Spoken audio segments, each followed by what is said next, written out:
Buon pomeriggio, ben ritrovati, seconda parte del Job Day 2023, tappa di Sassari.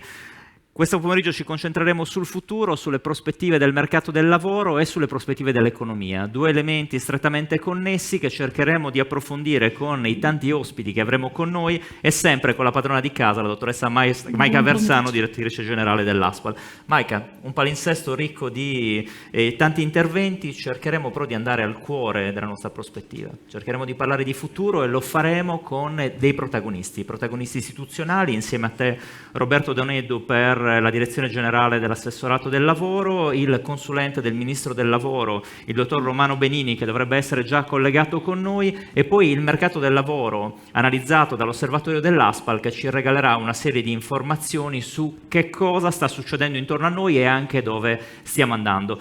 Concluderemo poi la nostra chiacchierata del pomeriggio con il panel dove avremo i veri protagonisti dell'economia del territorio, 6 imprese performanti che ci regaleranno i segreti dei progetti per il futuro, e questo impatterà insieme a tante altre informazioni sulle aspettative dei tanti giovani che sono qua con noi, delle altre imprese, delle risorse umane che sono alla ricerca del lavoro. Per poi arrivare, Maica, prima alle conclusioni con il nostro rettore dell'Università di Sassari, il professor Mariotti, che ci racconterà in questo viaggio incredibile fatto negli ultimi anni alla ricerca di fondi come l'Università di Sassari, grazie al PNRR, metterà a disposizione di questo territorio 120 milioni di euro per la crescita e l'innovazione. E poi, Maica, le conclusioni affidate a te per tirare le somme di questa giornata. Quindi, come vedete, tanti interventi, siamo pronti a partire. Io inizierei subito con il dottor Romano Benini, che è in collegamento con noi. Romano, buon pomeriggio. Buongiorno a tutti. Grazie per la disponibilità. Da subito recuperiamo il tempo, siamo nelle tue mani per conoscere tutte le iniziative a livello nazionale per l'innovazione e la competitività del mercato del lavoro e per darci anche qualche curiosità su quello che succederà nei prossimi mesi. A te, Romano. Bene, come sai, in questo periodo il Ministero del Lavoro ha una forte guida sarda e quindi questo è un buon auspicio, poi lo dico alla fine, anche perché il lavoro che avete fatto e che è stato fatto dalla Regione in questi mesi è davvero un buon punto di partenza anche di ispirazione per altre regioni. Dobbiamo accelerare innanzitutto a fronte di una sfida che è la sfida del 2023, che è quella di mettere il maggior numero possibile di italiani in una situazione lavorativa, in un'esperienza quantomeno di formazione o di inserimento al lavoro. Siamo partiti tutto sommato con un dato buono perché l'anno scorso abbiamo raggiunto il tasso di occupazione che avevamo perso nel lontano 2008 e siamo arrivati a raggiungerlo proprio negli ultimi mesi del 2022.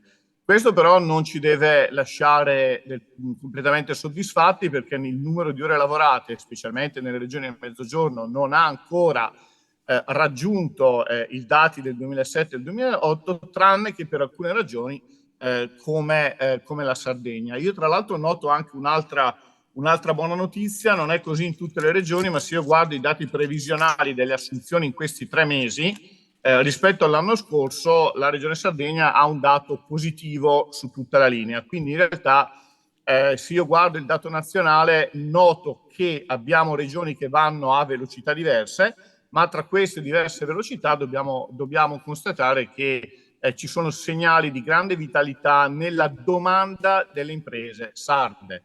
A questo punto però bisogna fare in modo che in Sardegna, così come in tutta Italia, ha la capacità delle imprese di ricominciare a domandare, a cercare lavoratori, corrisponda anche una capacità del sistema dei servizi per il lavoro e del sistema scolastico e formativo e del sistema universitario di formare le competenze che sono richieste. Noi in questi mesi ci siamo resi conto di una cosa che anima l'attività del Ministero. Io tra l'altro mi tengo per ora anche un piede nel PNRR. Io sono uno degli esperti per la messa a terra delle misure del PNRR, ovvero il fatto che il primo problema del lavoro italiano non è il lavoro, ma è diventato il problema delle competenze. Abbiamo un dato da cui partire che ci segnala come il 40% della medio della domanda di profili professionali delle imprese italiane sia di difficile reperibilità.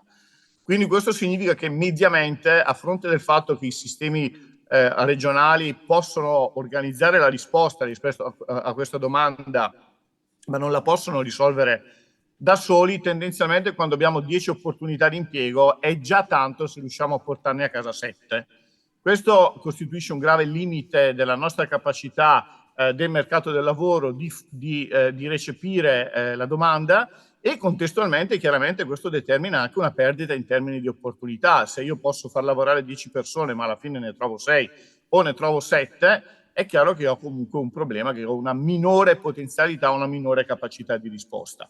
Allora, questo che cosa implica? Implica l'accelerazione di alcuni sforzi che nel PNRR sono stati impostati e sui quali adesso le regioni sono chiamate a fare una certa accelerazione, ossia la capacità di tenere insieme e collegare i sistemi dell'istruzione, della formazione professionale, della formazione tecnica con i sistemi dell'offerta universitaria e con i sistemi del lavoro. È facile da dirsi, ma in realtà questo significa che bisogna riorganizzare le infrastrutture private e pubbliche per far dialogare questi sistemi, bisogna organizzare le politiche attive in questo senso, e non a caso la Regione Sardegna si è raggiunto e sta raggiungendo buoni risultati, e anche alla scelta che facemmo, tra l'altro a cui io diedi anche un aiuto qualche anno fa, quando all'unanimità, anche questo è un segno di grande capacità di condivisione e di visione delle forze politiche sarde, si approvò la legge istitutiva dell'ASPAL, che è di fatto l'agenzia regionale che ha fatto un po' anche da capofila rispetto a queste riforme. Ora, da questo punto di vista abbiamo molto da fare, però la vera novità è che da qualche mese le nostre politiche attive, che hanno sempre avuto come riferimento fondamentale, no? Qual era l'elemento della politica attiva italiana? L'elemento chiave della politica attiva italiana fino a qualche tempo fa era dare l'incentivo all'impresa. Non importa chi assumi, l'importante è che io ti do lo sconto per assumerlo. Nessun paese avanzato fa le politiche attive in questo modo, perché l'impresa sana non cerca lo sconto, cerca una competenza idonea, adatta. Poi se c'è anche lo sgravio, se c'è anche lo sconto, bene, ma non può essere l'incentivo a sostituire la competenza del lavoratore, perché poi finito finito l'incentivo ti resta un lavoratore incompetente in azienda. Abbiamo messo al centro delle politiche attive infatti la formazione, cioè l'intervento che riguarda l'adeguamento delle competenze dei lavoratori. Questa è la prima novità, quindi il fatto che diventa centrale nelle politiche attive l'aggiornamento e l'adeguamento professionale dei nostri disoccupati. Questo perché il 50% dei disoccupati italiani e il 65% dei percettori di reddito di cittadinanza non trovano lavoro, facciamo fatica a inserirli al lavoro perché non sono occupabili, banalmente, cioè perché non hanno competenze idonee alla domanda di lavoro, punto, semplice, non per altri motivi. Quindi la prima questione è metterli in formazione. Se date un occhio alla legge di bilancio e agli interventi che riformano il reddito di cittadinanza, vedete che noi abbiamo messo l'obbligo di fare percorsi di formazione e di riqualificazione professionale per tutti i disoccupati, in particolare con i titolari di reddito di cittadinanza, che hanno due caratteristiche: per il 35% hanno meno di 29 anni e per il 75% hanno solo la terza media. È evidente che un paese che ha centinaia di migliaia di ragazzi che hanno meno di 29 anni e che hanno solo la terza media ha innanzitutto il problema di fare in modo che questi ragazzi possano avere almeno una qualifica professionale, altrimenti rischiano di non entrare mai nel mercato del lavoro. Quindi questa è la prima considerazione. La seconda considerazione, come avete visto, noi ci siamo resi conto che era necessaria una riforma dello strumento del reddito di cittadinanza, perché costruito in quel modo, con addirittura la possibilità di rifiutare fino a 3 proposte di lavoro congrue. Ora, quando è già un miracolo se ne arriva una, bene, era necessario mettere mano al reddito di cittadinanza per farlo diventare un reddito di attivazione e di formazione. Stiamo lavorando per far diventare il reddito di cittadinanza esattamente questo, quindi c'è una riforma in atto e il prossimo anno avremo 2 strumenti distinti, avremo un reddito da indirizzare, e in questo senso ci fu una bellissima sperimentazione in Sardegna qualche anno fa, un reddito, dicevo, da indirizzare all'inclusione delle persone che hanno una grave problematica di fragilità e di difficoltà e di povertà, mentre tutti gli altri, che più o meno sono attualmente quasi la metà dei percettori di reddito di cittadinanza, dovranno entrare nei meccanismi di politiche attive del lavoro. Tutto questo impegna le regioni, il rapporto con le regioni, e impegna le regioni, e invito anche la regione Sardegna, che è tra le migliori, ma non per fare, come dire, i complimenti a chi mi ha invitato oggi, ma perché ci sono dei dati che io poi vi dico. Tutte le regioni devono accelerare le assunzioni per rafforzare i centri per l'impiego. Anche la regione Sardegna mi pare abbia ancora qualche coda di inserimento da fare, ma è certamente messa meglio di tante altre regioni, perché se io devo fare la presa in carico di 150.000 ragazzi e non ho neanche assunto il personale dei centri per l'impiego, vuol dire che mi autoboicotto, che è più o meno quello che sta facendo la regione Campania, per essere espliciti. Non tutte le regioni stanno marciando in questo modo. L'altra esigenza che abbiamo è che le regioni siano un po' più omogenee nelle loro performance e che si crei un sistema nazionale di riferimento. Quindi avviamo concretamente i livelli essenziali delle prestazioni, tutti i disoccupati, tutti i giovani, tutti i ragazzi italiani quando entrano in un servizio per l'impiego, così come un malato entra in un ospedale, così come un cittadino entra in un servizio sociale, debbono avere accesso a prestazioni con le stesse caratteristiche, con gli stessi standard e con livelli di qualità minima esigibili. Non è così dappertutto, lo sappiamo, ma il fatto che nelle regioni in cui ci sono più disoccupati ci sono anche servizi meno adeguati, beh, noi pensiamo che queste due cose purtroppo vadano anche un po' insieme. Così come io penso che il fatto che ci sia un recupero dell'occupazione in Sardegna dipende anche dal fatto che questa regione in questi anni ha lavorato meglio di altre per far funzionare il mercato del lavoro e per credere nella importanza delle infrastrutture pubbliche e private accreditate che riguardano il lavoro. Tutto questo implica anche altre priorità. Una priorità per noi è il sistema duale. Il sistema duale va promosso, il sistema duale non possiamo continuare a vivere in un paese in cui abbiamo il sistema duale a nord del Po e a sud del Po non si fa il duale, bisogna rendere necessario il percorso duale nelle opportunità dei sistemi di formazione professionale e di formazione tecnica. Dobbiamo rafforzare il sistema della formazione professionale e della formazione tecnica, perché il 28% anche in Sardegna della domanda di lavoro si rivolge a ragazzi con la qualifica professionale e con il diploma di formazione professionale. Il mercato che riguarda i laureati anche in Sardegna è importante, ma non supera il 20-25% della domanda. C'è una domanda di tecnici qualificati, ma c'è anche una domanda di persone con una semplice qualifica professionale. Pensiamo al mercato legato alla ricettività, al turismo, ha bisogno di figure di questo tipo, e quindi noi dobbiamo fare in modo che il sistema della formazione professionale regionale, che è di competenza regionale, sia rafforzato, sia dotato di laboratori, sia qualificato, e questa anche è una linea di confronto molto forte con le regioni. Un'altra cosa importante su cui invitiamo anche la Regione Sardegna a aumentare gli sforzi è il ruolo centrale degli ITS. In Sardegna ci sono alcuni ITS di eccellenza, ma dobbiamo aumentare gli ITS, perché la creazione di ITS è la dimostrazione di poter ragionare con le imprese concretamente, direttamente rispetto ai profili tecnici di cui c'è bisogno domani mattina, anche se in molti casi ce n'era bisogno ieri. Questo significa anche costruire dei percorsi tecnici con certificazione, con qualifica, che possono variare anche in ragione del mutamento della domanda. Ci sono ITS importanti che vanno rafforzati in Sardegna, che riguardano per esempio la logistica, che riguardano il sistema portuale, che riguardano il sistema dell'informatica e del digitale, che incomincia ad avere nella Sardegna dei presidi importanti, mentre sull'agroalimentare c'è, a mio parere, già un presidio molto, molto significativo. In ogni caso, l'altra linea importante è quella di riuscire da qui a 2 anni a raddoppiare il numero degli ITS.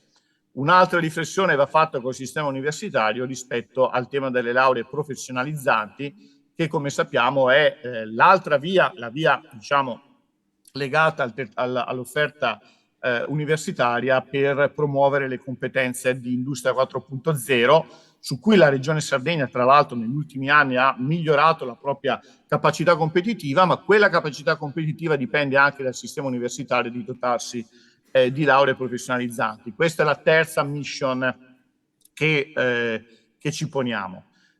Io ritengo che tutto questo trovi nella Sardegna una terra di vocazione e mi piacerebbe che il mio ministro, che è, se non sbaglio, proprio sassarese d'origine, a fronte dei dati che vedono come sul programma GOL il piano di rafforzamento dei servizi da un lato e la presa in carico per i percorsi personalizzati di inserimento al lavoro fatta dalla Regione ha portato la Regione Sardegna a raddoppiare quasi il target, quindi si parte bene.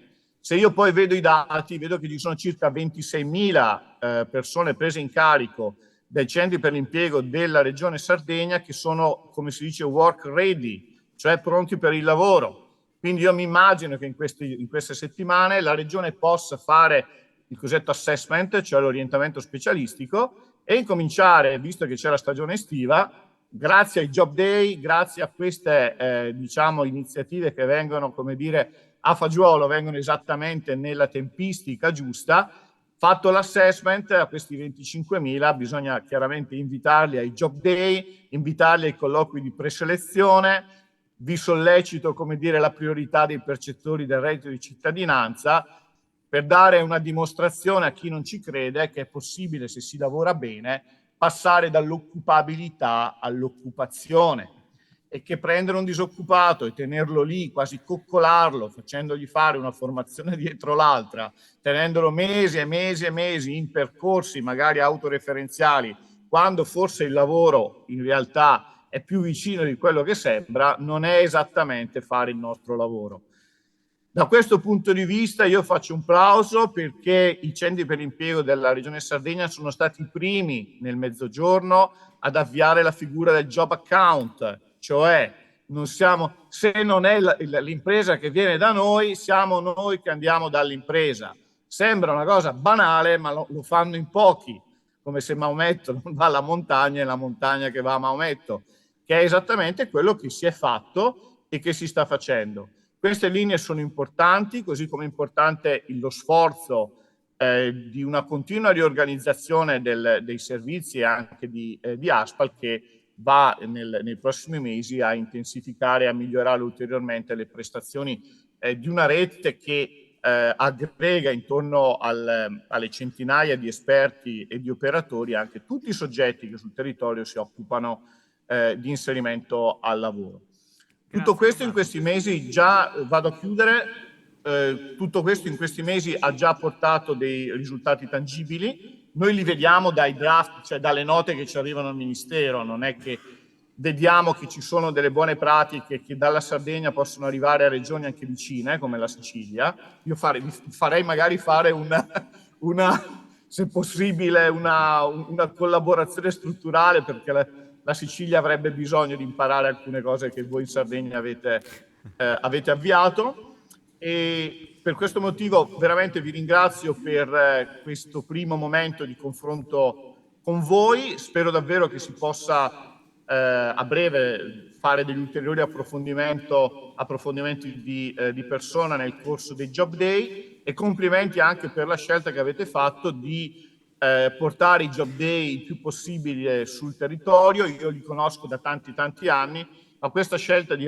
portarli il più vicino al territorio, portando le aziende delle province e del territorio a incontrare i ragazzi è importante, così come è importante l'altra scelta che avete fatto, cioè che il Job Day non è soltanto l'esito finale perché è già formato, ma sia anche un momento di incontro, di orientamento e di coinvolgimento delle scuole rispetto alle dinamiche di un mercato del lavoro che è vitale, ma che vive proprio grazie al fatto che queste energie in qualche modo possano scorrere e che la voglia di fare dei ragazzi sardi arrivi innanzitutto nella disponibilità e nei fabbisogni delle imprese sarde. Grazie Romano, grazie davvero, sei stato efficace e ci hai regalato tante informazioni nuove che cercheremo di mettere a frutto immediatamente, soprattutto nel confronto con gli imprenditori. E adesso dallo scenario nazionale passiamo a uno scenario regionale con Roberto Donedo, direttore generale dell'Assessorato regionale del lavoro, formazione professionale, cooperazione e sicurezza sociale. Roberto, ben trovato, è sempre un piacere averti con noi. Sei anche tu un padrone di casa, quindi regalaci adesso lo scenario regionale per proiettarci sulla prossimità. Grazie Antonio, buon pomeriggio a tutte e tutti lì in presenza. Mi dispiace non essere con voi e per chi ci segue online.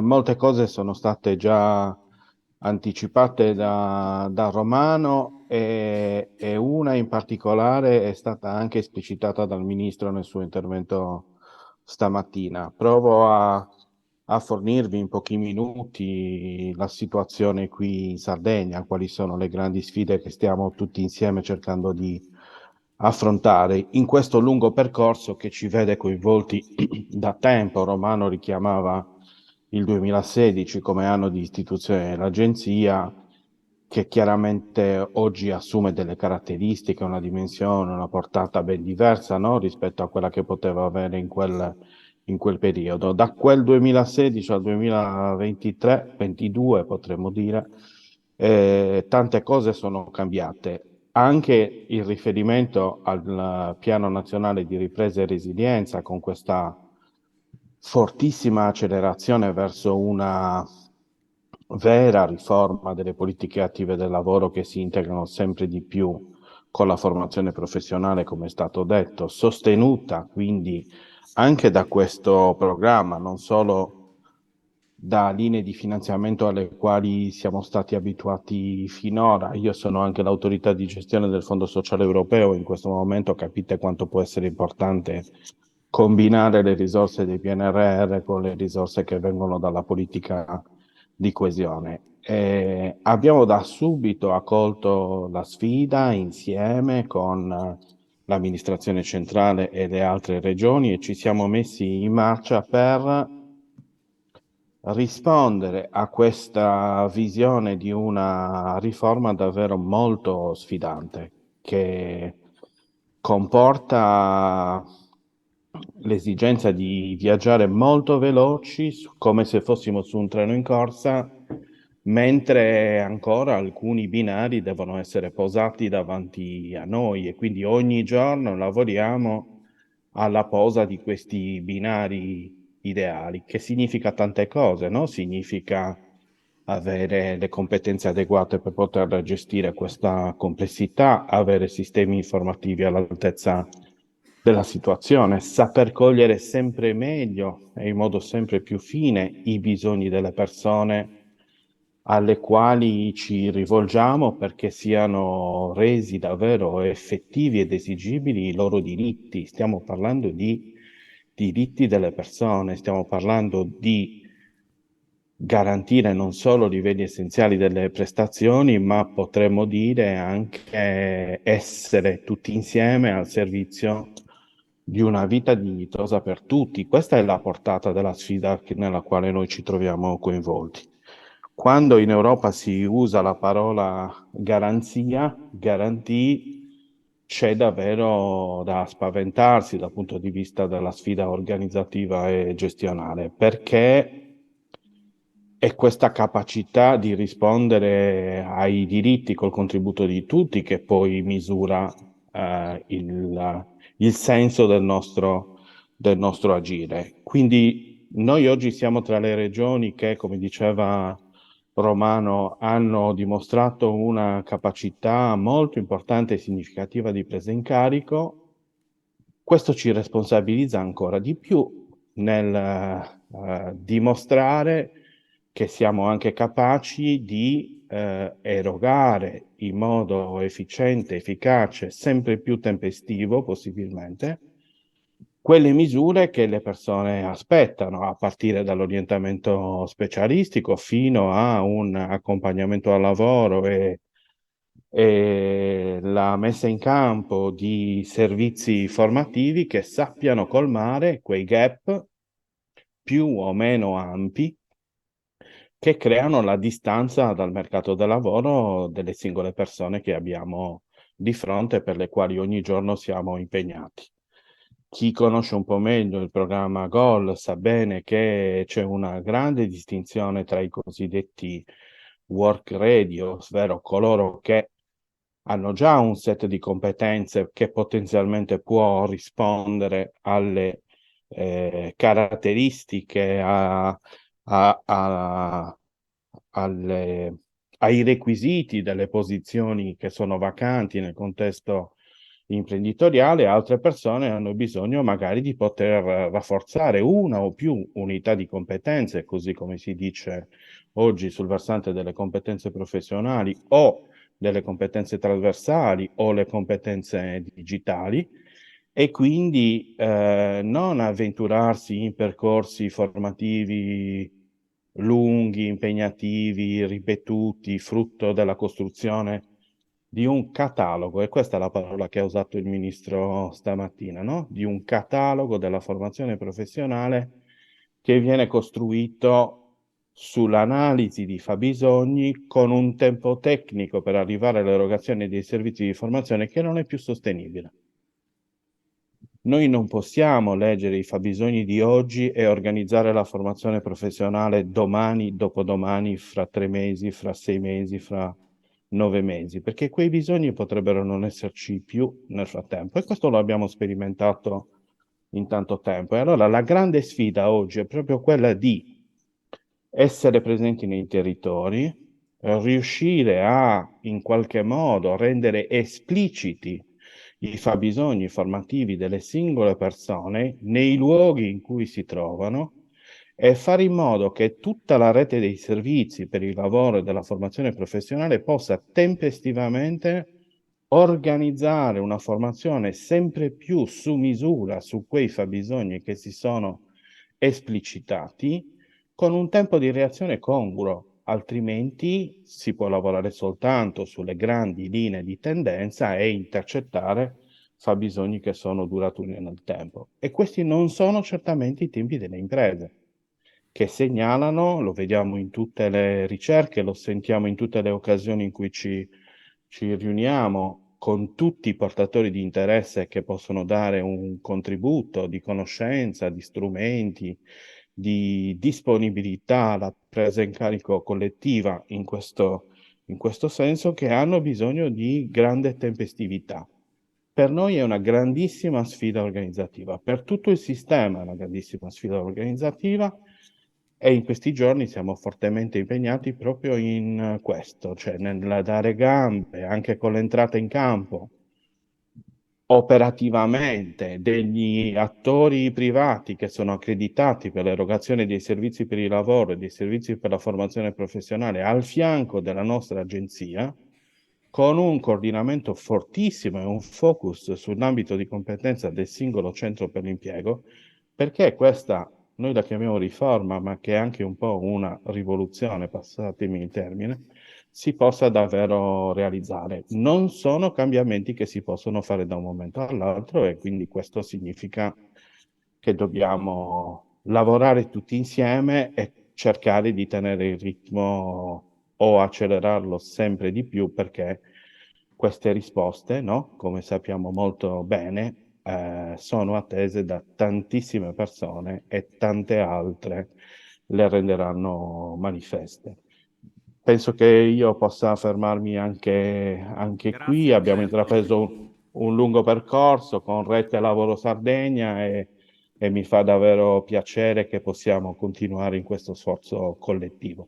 Grazie Roberto, grazie per le informazioni. Vedo qua l'interesse della platea, soprattutto gli imprenditori, sollecitare e puntare l'attenzione sui fabbisogni attuali e proiettarli nel futuro significa avere lungimiranza, arrivare a avere lo stesso passo delle imprese, e questo evidentemente è molto apprezzato, soprattutto in una fase in cui la Sardegna è chiamata a competere non solo sul mercato regionale con tutte le sue imprese, ma su quello nazionale e internazionale. E il gioco di squadra che ha richiamato Maika è quello che fate tutti i giorni, dal Ministero all'assessorato ad Aspal abbiamo una grande squadra a disposizione del mercato delle imprese, e tu sei il capitano di una di queste squadre, quindi a te raccontarci dove stiamo andando, che cosa possiamo fare nell'immediato. Sì, grazie. Buon pomeriggio a tutti. Saluto Roberto, Romano Benini e tutti gli ospiti qui in sala.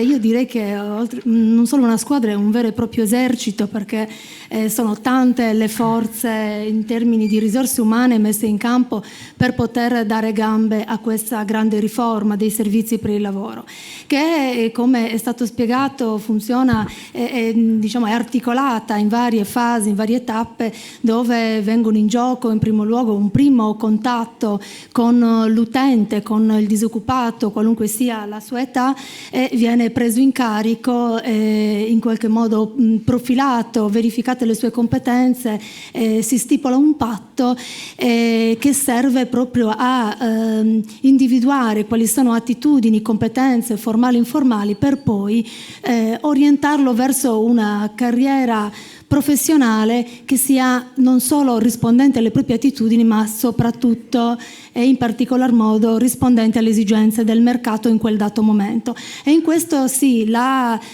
capacità di rispondere in tempi celeri è l'elemento che potrà fare la differenza. Una prima parte importante, proprio quella della presa in carico, ha visto coinvolti tutti i centri per l'impiego della Sardegna, hanno fatto un grandissimo lavoro, e altrettanto ottimo lavoro è in corso d'opera riguardo il coinvolgimento delle agenzie formative di tutta la Sardegna per poter accompagnare gli utenti che hanno bisogno di aggiornare le proprie competenze, di fare un upskilling, un riaggiornamento, una riqualificazione professionale, per poter portare poi quella forza lavoro necessaria alle imprese che adesso a gran voce chiedono forza lavoro, non solo per poter proseguire le proprie attività, ma anche per poter sviluppare nuove attività e pensare ad una conversione e trasformazione delle attività economiche in relazione a quelle che sono le politiche nazionali ma anche comunitarie.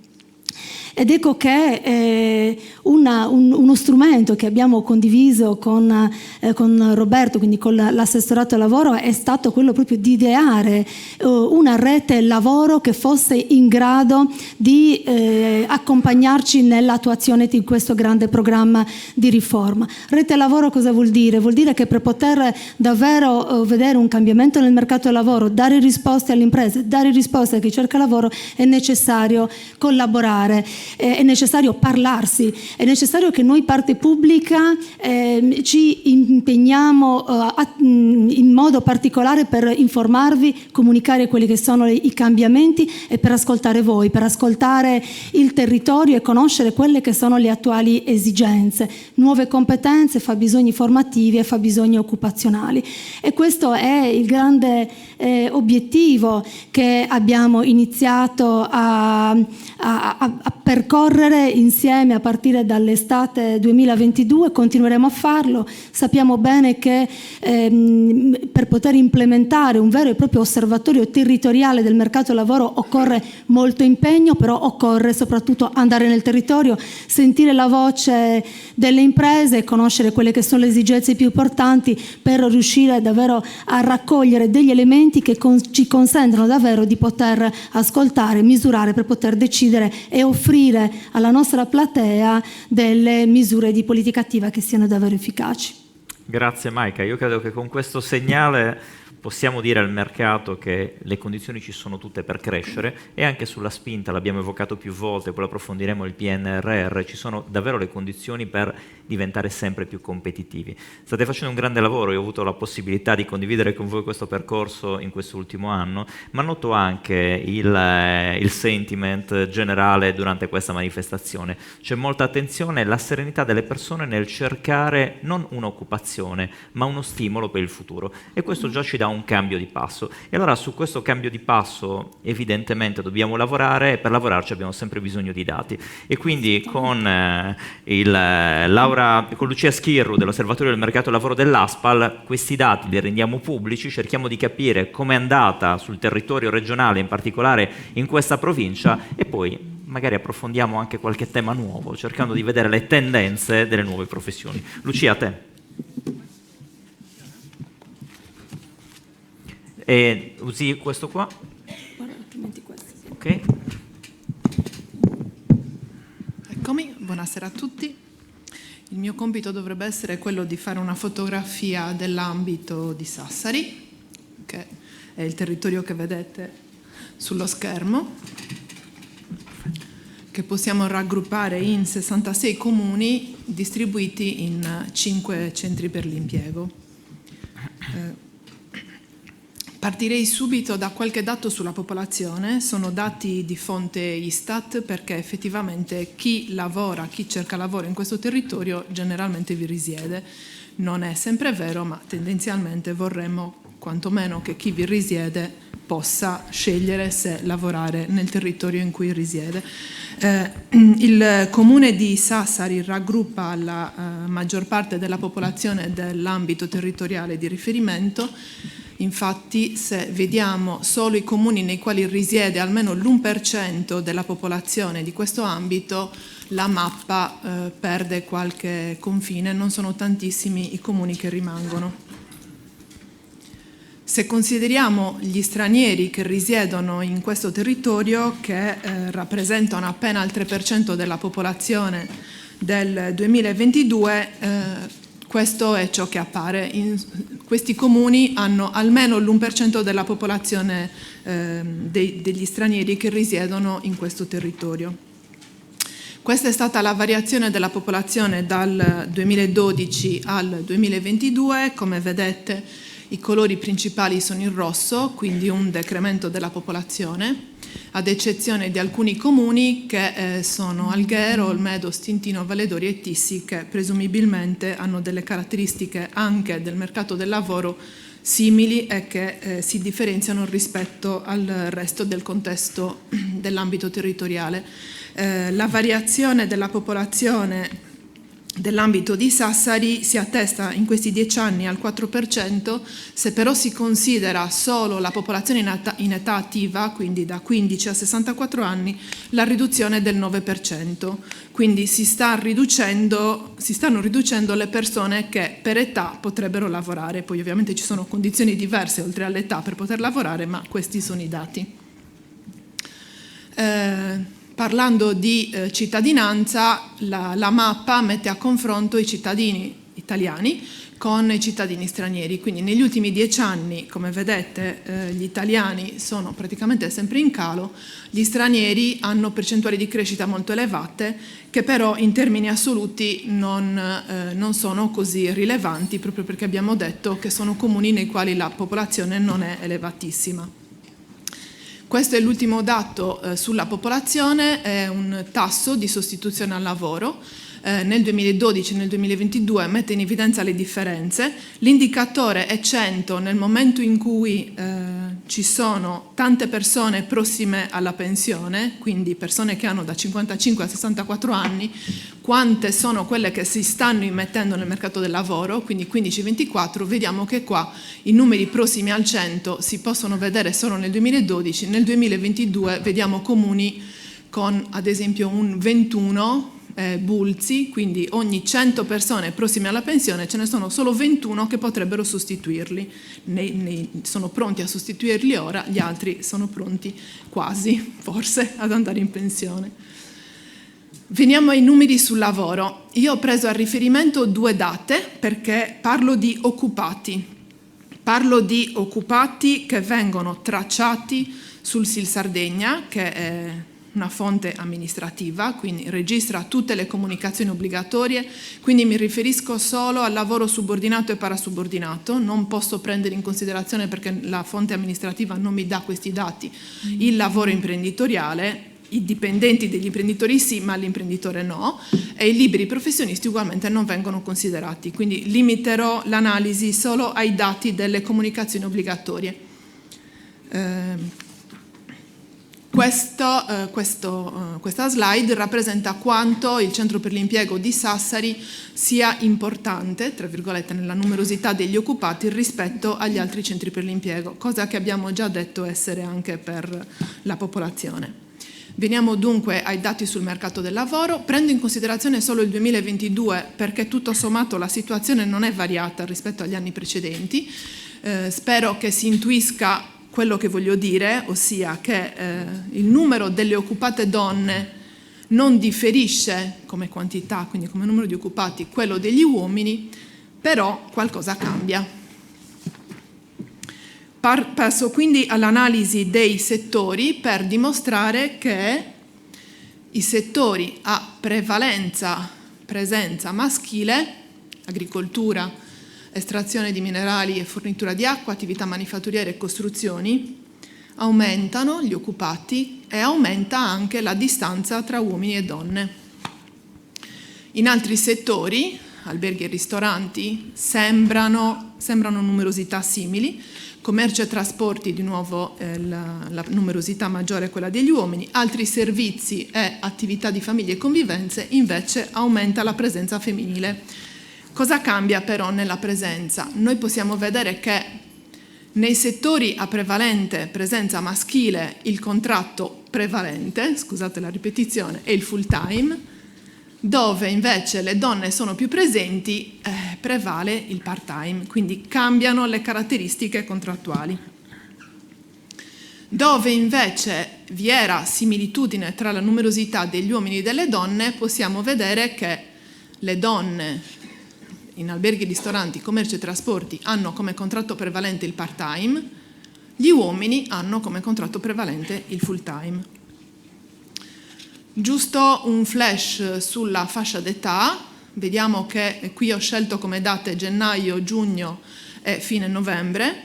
A giugno aumenta la presenza dei giovani nel mercato del lavoro a discapito degli over 55, questo perché nei settori a richiesta giovanile c'è molta più stagionalità ed è richiesta di più la presenza dei giovani.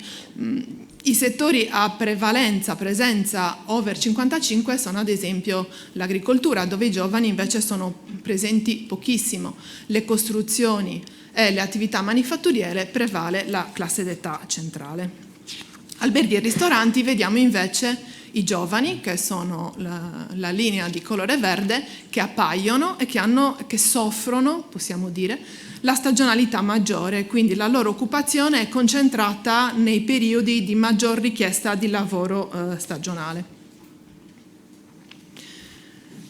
Solo un cenno all'occupazione degli stranieri, che sono occupati per lo più in attività di famiglie e convivenze. Nell'agricoltura sono presenti ma ben poco, alberghi e ristoranti ugualmente.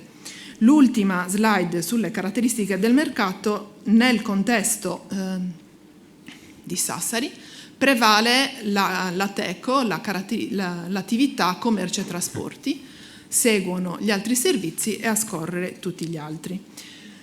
Qualche curiosità recente sulla durata dei contratti. Abbiamo preso in considerazione solo i contratti attivati nel 2021 e nel 2022 per metterli a confronto. Abbiamo visto che per lo più la durata dei contratti, quindi considerando solo quelli attivati negli ultimi 2 anni, è aumentata la durata dei contratti a tempo determinato attivati nel 2022 rispetto a quelli attivati nel 2021, e anche ove non sia aumentata è aumentata in ogni caso, è aumentato il numero dei rapporti di lavoro, quindi nel 2022 la situazione è migliore rispetto all'anno precedente, sia per durata del contratto che per numerosità dei rapporti di lavoro. Andando ad analizzare le singole qualifiche professionali registrate nelle comunicazioni obbligatorie, ovviamente si riscontrano le professioni principali che caratterizzano questo ambito territoriale, per cui vedremo commesso di negozio così come commesso di vendita. Questi sono i difetti, tra virgolette, delle comunicazioni obbligatorie, perché essendo dei dati amministrativi queste possibilità di inserimento dell'informazione derivano dal fatto che anche il codice delle professioni, perché subisca delle modifiche, prima le professioni devono essere utilizzate, devono essere classificate. Adesso c'è il nuovo codice delle professioni che è entrato in vigore quest'anno, quindi sicuramente prevederà professioni che nel passato non c'erano. Siamo andati a vedere, giusto per curiosità, perché purtroppo essendo fonti amministrative registrano il passato e non il futuro, quali sono le professioni che sono state che sono apparse per la prima volta nelle comunicazioni obbligatorie nel 2022 e abbiamo trovato queste. Ripeto, sono fonti amministrative, quindi finché non sono registrate le professioni nel codice delle professioni non possono essere utilizzate, ma evidentemente prima del 2022 non era stato assunto nessun agronomo junior, o perlomeno non era stato registrato in un'assunzione questa professione. Abbiamo fatto la stessa cosa per il 2021, danzatore circense, evidentemente c'è stata qualche manifestazione. Chiudo semplicemente con questa schermata, con le prossime due veramente, per dire che il lavoro che stiamo facendo come ASPAL e come osservatorio per rispondere alle necessità della rete e per riuscire a venire incontro alle necessità di conoscenza del mercato del lavoro che tutti abbiamo, compreso gli imprenditori, stiamo portando avanti questo progetto di costruzione di dashboard che consentirà prima di tutto ai centri per l'impiego di offrire loro la conoscenza immediata dell'andamento del mercato del lavoro sia a livello regionale che a livello locale, ma poi apriremo queste dashboard a tutto il pubblico mettendole nel sito perché chiunque sia interessato possa con un livello di dettaglio comunale vedere qual è l'andamento del mercato del lavoro regionale, prima in termini di un numero di assunzioni e di cessazioni contrattuali e poi anche a livello di occupati. Grazie. Grazie. Grazie per l'efficacia, grazie anche per il rispetto ai tempi, perché anche questo, quando gli eventi sono così complessi, il rispetto ai tempi diventa fondamentale, perché abbiamo voglia di sentire tutti e soprattutto di condividere tutte le informazioni che ci aiuteranno nell'ambito delle conclusioni a darci una direzione. E allora nell'anticipare il secondo momento di questo pomeriggio, che è dedicato al mondo delle imprese e alla prospettiva di sviluppo del territorio, mi preme fare una premessa. La premessa è questa. Tanto ringrazio tutte le imprese che adesso andrò a presentarvi perché hanno accettato subito, con grande disponibilità, di essere qua con noi. E lo hanno fatto non per raccontarci che cosa fanno, ma proprio per aiutarci a costruire questa prospettiva. Lo hanno fatto con l'idea di condividere con noi un percorso che abbiamo costruito in ambienti di ricerca. Anche lì, voi avete visto come l'ASPAL, l'Assessorato regionale del lavoro, il Ministero del lavoro stanno cambiando pelle. Stanno assumendo una dimensione sempre più da agenzia per il mercato, non solo governativa, che deve aiutare le imprese e tutte le risorse umane a trovare quella che abbiamo detto la giusta soddisfazione. Allora, per le imprese è creare valore, ma per le risorse umane è star bene nel loro territorio, in un altro territorio, a patto che il lavoro sia stimolante. Ebbene, in questo percorso noi abbiamo investito come università, perché anche noi stiamo cambiando pelle. Poi ce lo dirà il magnifico rettore, ma anche noi abbiamo dovuto fare una scelta. Siamo passati da quella fase di formazione rivolta ai nostri studenti per trasferire competenze alla fase di indirizzo e di supporto per agire sul mercato. E allora vedete che già in questa dinamica c'è un cambio di passo importante. È un cambio di passo che va di pari passo con lo scenario nazionale. Uno scenario nazionale dove il PNRR vuole che le università massimizzino la terza missione. Che cos'è la terza missione? Il nostro trasferimento tecnologico. Usciamo dalla ricerca applicata ai nostri paper e entriamo in una ricerca che deve portare sul mercato un beneficio in termini di innovazione. E allora di questo parleremo stasera nell'ambito di questo modello condiviso con le imprese che abbiamo studiato con la nostra spin-off. Io stesso, alcuni di voi già mi conoscono, io insegno Innovation Management.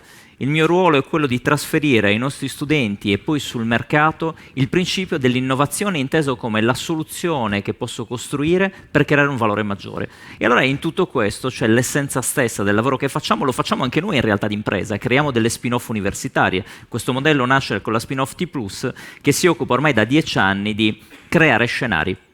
Partiamo dall'attuale, l'avete visto con i dati. I dati che ci sono stati presentati prima dall'osservatorio sono dati che ci fanno vedere la realtà di un territorio nel quale più volte ci siamo interrogati. Ci siamo interrogati noi come università, voi come portatori di interesse, le imprese. Ci siamo interrogati per chiederci qual è la vocazione di questo territorio, qual è il futuro di questo territorio. E allora con me, per parlare di questi temi, ho il piacere di avere in rappresentanza di settori strategici, perché poi abbiamo provato anche a ragionare, non avendo l'ambizione di includere tutti i settori, ma con l'ASPAL abbiamo fatto un grande lavoro. Abbiamo provato tramite i dati, tramite la prospettiva, che è la parte più complicata. Voi mi insegnate che quando analizziamo i bilanci, sul bilancio c'è scritto cosa avete fatto, la fotografia del passato. Se vogliamo provare a intercettare il futuro, cerchiamo quella casellina ricerca e sviluppo. E in quella casellina ricerca e sviluppo c'è di tutto. Ci sono delle imprese molto performanti che ci regalano la vera ricerca e sviluppo. Ce ne sono altre. Il dato su cui abbiamo riflettuto su alcuni settori, durante la pandemia, nel post-pandemia, tra il 2021 e il 2022, quindi bilanci 20-21, abbiamo assistito ad un proliferare della voce ricerca e sviluppo con importi che diventavano sempre più importanti. Poi siamo andati ad approfondire. E che in quella voce sono confluiti molti degli incentivi statali che hanno consentito alle imprese di mantenere la competitività nel tempo e che quindi hanno un po' drogato quella voce. Noi invece oggi cerchiamo di entrare nella vera ricerca e sviluppo e lo facciamo avendo individuato per il futuro di quest'area vasta dei settori che sembrano davvero essere trainanti, e in particolare l'ICT, quell'aggregato di Information and Communication Technology, la vera innovazione tecnica, tecnologica, digitale, è quella che accompagna trasversalmente il territorio. E qua oggi a rappresentarla Pierluigi Pinna, Abinsola SPA. Ormai Abinsola, prego Pierluigi, vieni qua con noi.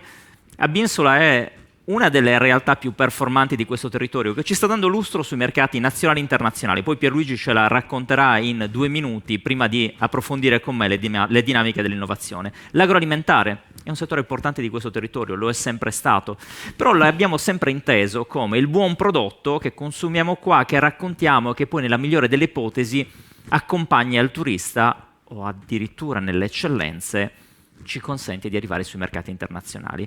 Però anche questo settore, che è un settore maturo tecnicamente inteso, è attraversato da processi di innovazione, e cercando, per fortuna non abbiamo fatto fatica ad individuare un'eccellenza come quella dei fratelli Pinna, e abbiamo qua con noi Paolo Pinna, che è l'amministratore delegato. Grazie Paolo. Ancora siamo andati a vedere quali altri settori accompagnano la dinamica di sviluppo, e anche qui abbiamo identificato un cluster molto particolare, che è il cluster dell'industria di precisione. Che cos'è l'industria di precisione? È l'industria, la componentistica, l'industria di costruzione non edile ma di costruzione a 360 gradi, che si specializza grazie anche alla tecnologia. E allora qua abbiamo un altro esempio di eccellenza, che è Nobento SPA con il suo amministratore unico, il dottor Andrea Alessandrini. Grazie dottor Alessandrini. Ancora, gli altri settori trainanti. Questo è un periodo caratterizzato dall'immateriale, la digitalizzazione. Tutti noi continuiamo a pensare alla digitalizzazione come la normalità che ci accompagna, e poi in realtà la digitalizzazione è tanto. Forse è la necessità per tutte le imprese, ma alcune hanno trasformato la digitalizzazione in un'opportunità di business. E allora quali sono le imprese che investono in digitalizzazione per creare valore? Bene, abbiamo tutto il comparto delle assicurazioni e delle banche, perché Sassari sta diventando un cluster importante per concentrazione di realtà che da Sassari lavorano per il mondo. E allora qua a rappresentare queste 2 realtà abbiamo per il mondo delle assicurazioni AWS Insurance Broker SPA con il suo CFO, CEO, che è il dottor Francesco Sardara. Grazie Francesco. E poi abbiamo un'altra realtà importante che è Bibanca, gruppo BPER, che accompagna questo sviluppo della digitalizzazione applicata a quella che viene definita la Bank FinBank, ovvero la proiezione del digitale sul mondo della banca. È qua con noi il direttore generale di Bibanca SPA, il dottor Diego Rossi. Grazie dottor Rossi. E poi, ultimo ma non ultimo, c'è un settore da sempre definito maturo, che è quella dell'industria precedentemente definita industria pesante, l'industria chimica, ma è un'industria che ha cambiato pelle. Ha cambiato pelle quando è riuscita a proiettato sul mercato delle grandi opportunità di sviluppo nell'ambito della sostenibilità. E allora qua abbiamo un esempio di eccellenza che è la Fiume Santo SPA, rappresentata dal dottor Paolo Appeddu. Grazie dottor Appeddu, è qua con noi.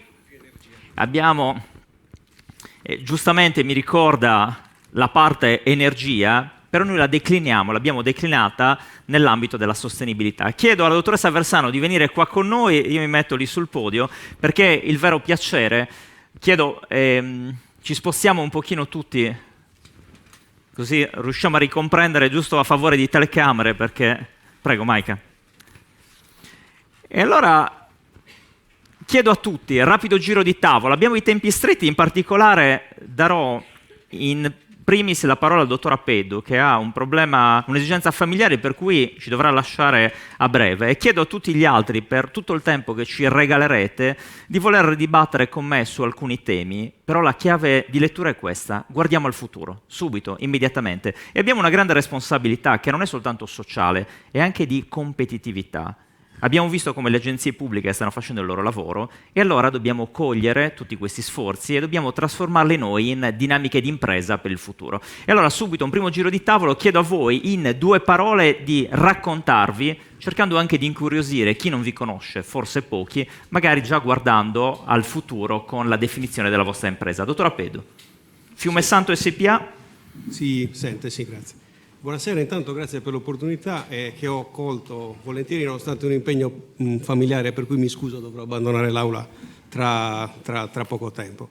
Io sono il responsabile dell'impianto Fiume Santo, è una centrale termoelettrica del gruppo EP Produzione controllata da EPH. EPH è una multinazionale dell'energia, oggi è il 6º produttore in Europa di energia con oltre 25.000 dipendenti nel continente. In Italia EP Produzione è il 5º produttore, in Sardegna siamo sostanzialmente l'impianto che fornisce quasi il 40% dell'energia che viene consumata in Sardegna.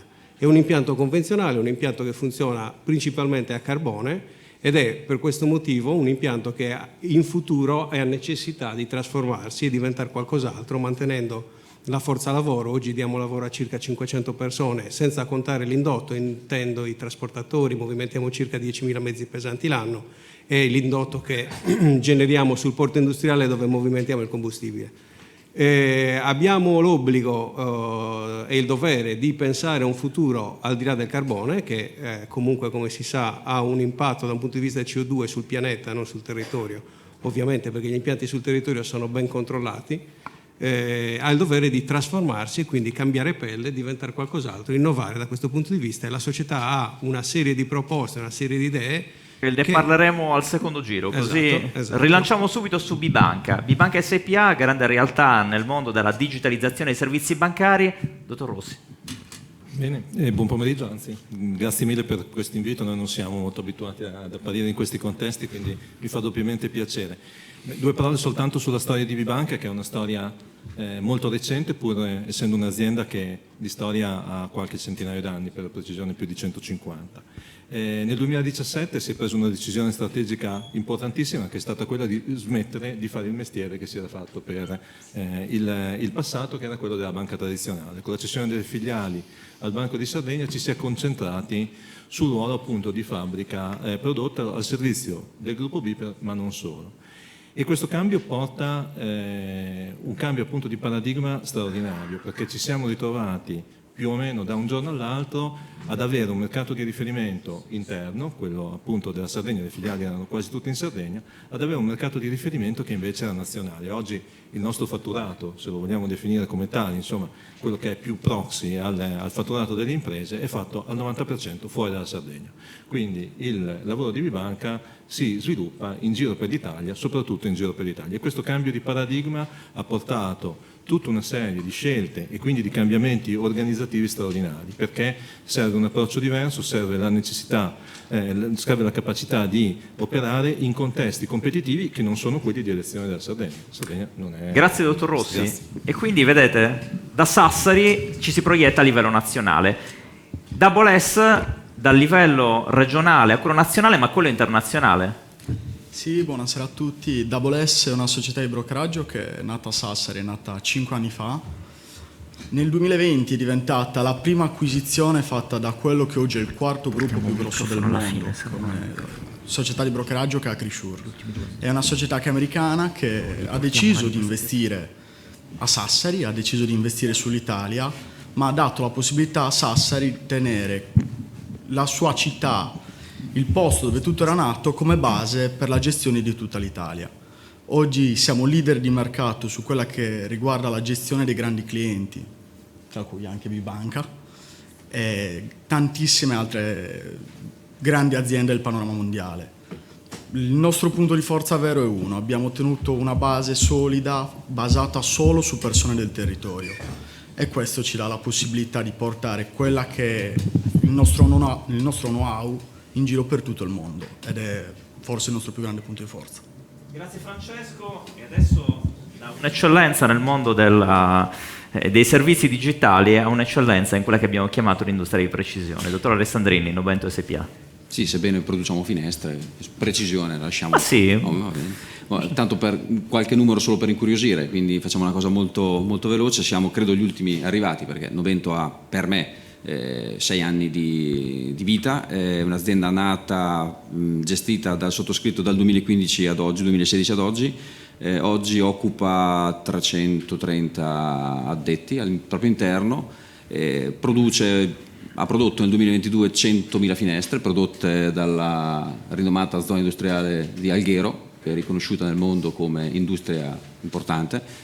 Naturalmente questa è una battuta, è destinata a fare sempre meglio perché abbiamo le idee chiare su quello che vogliamo raggiungere. E questo lo approfondiamo al secondo giro. Grazie dottor Alessandrini. Da un'eccellenza all'altra, e ho un aneddoto su questa eccellenza.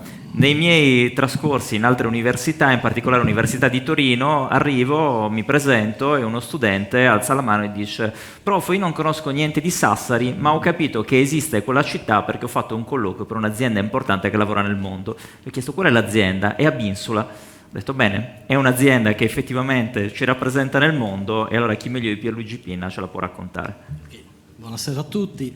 Allora, Binsula è nata 10 anni fa, nel 2012, da un'idea di un gruppo di ragazzi che hanno deciso un po' dopo esperienze che hanno fatto a livello internazionale di tornare a casa, diciamo. Noi lavoriamo nel campo dell'informatica, un'informatica soprattutto dedicata nel mondo embedded, ovvero nel mondo elettronico. Lavoriamo principalmente nel campo automotive, quindi nel 2012 avere l'idea di fare software per auto a Sassari è stata un'idea un po', diciamo, particolare.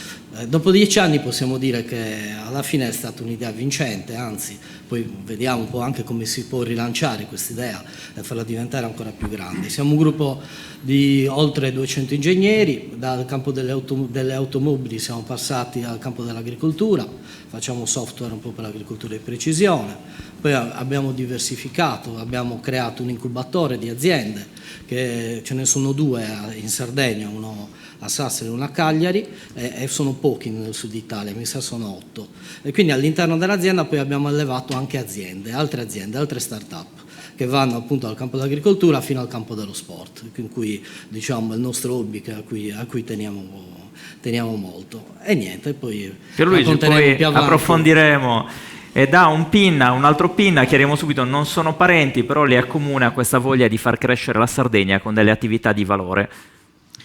Paolo. Allora, penso senza tema di smentita di essere il più vecchio fra i presenti, almeno come azienda, visto che se Novento ha detto esistono da 6 anni, noi esistiamo da più di 100, datiamo 1919. Però a dispetto di questa anzianità, diciamo che coltiviamo la velleità e l'ambizione di continuare ad innovare e di reinventarci in un settore che probabilmente più maturo non esiste, cioè quello della trasformazione del latte per la produzione di formaggi ricotte. A dispetto di questa idea così un po' tradizionale, si deve sapere che in realtà la possibilità di innovazione è ampia anche in questo settore, decisamente più in termini di processo che non di prodotto, ed è questo che in particolare noi stiamo facendo, cioè al futuro abbiamo iniziato a pensarci già da qualche anno e quindi abbiamo applicato questa logica e siamo riusciti a declinarla tecnicamente in alcuni aspetti che veramente erano e sono tuttora da tanti colleghi, tanti rappresentanti di questo settore abbastanza snobbati, cioè il concetto di economia circolare, il concetto di valorizzazione, trasformazione degli scarti di produzione, magari poi approfondiremo. Comunque noi abbiamo intrapreso un processo di studio, di industrializzazione del trattamento della scotta. La scotta era quel residuo ultimo della lavorazione dei formaggi e delle ricotte che tradizionalmente chiunque di voi abbia avuto modo di praticare in una qualche maniera il mondo delle campagne era l'alimento principe dei maiali negli allevamenti più o meno strutturati. Ecco, noi stiamo concentrando la scotta, stiamo cercando di estrarre quel che di valoroso ancora rimane lì dentro, vendendola ad aziende che sono specializzate nella creazione di altri prodotti per le industrie della alimentazione dell'infanzia, della cosmesi, eccetera, partendo da quella materia prima. Poi c'è il tema della cogenerazione, che è un qualcosa che ci appassiona particolarmente perché ci fa diventare realmente, non in termini di slogan, un po' più green, perché abbiamo smesso di bruciare BTZ, il BTZ, il cosiddetto basso tenore di zolfo, cioè un idrocarburo forse dei peggiori, dei più sporchi, subito dopo il petrolio. Siamo passati al metano, che è ancora di natura fossile ma è decisamente meno inquinante. Abbiamo ridotto quasi totalmente, siamo al 98, qualcosa per cento le emissioni di polveri sottili, però in termini di efficienza energetica e termica abbiamo fatto veramente un grande salto di qualità.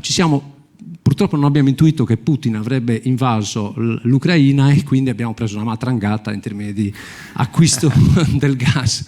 Speriamo negli anni di ammortizzare questo così leggero errore di calcolo, ma siamo fiduciosi. Ma infatti poi approfondiremo il futuro al prossimo giro e ci renderemo conto che nonostante le difficoltà però siete proiettati avanti. E do atto alla Fratelli Pin SPA di aver intrapreso questi percorsi anche di condivisione. Forse il primo progetto che io ho fatto nella carriera a Sassari l'ho fatto proprio con la Fratelli Pin SPA, con la quale i miei studenti di allora, gli studenti della magistrale, hanno condiviso un percorso di innovazione di prodotto. Ricordi il Brigante, il progetto fatto sul Brigante per dargli una nuova vita. E già lì si vede le imprese che stanno guardando avanti. Avere una classe, mettere a disposizione informazioni, processi per poter creare valore significa avere una grande apertura mentale. Mi raccomando.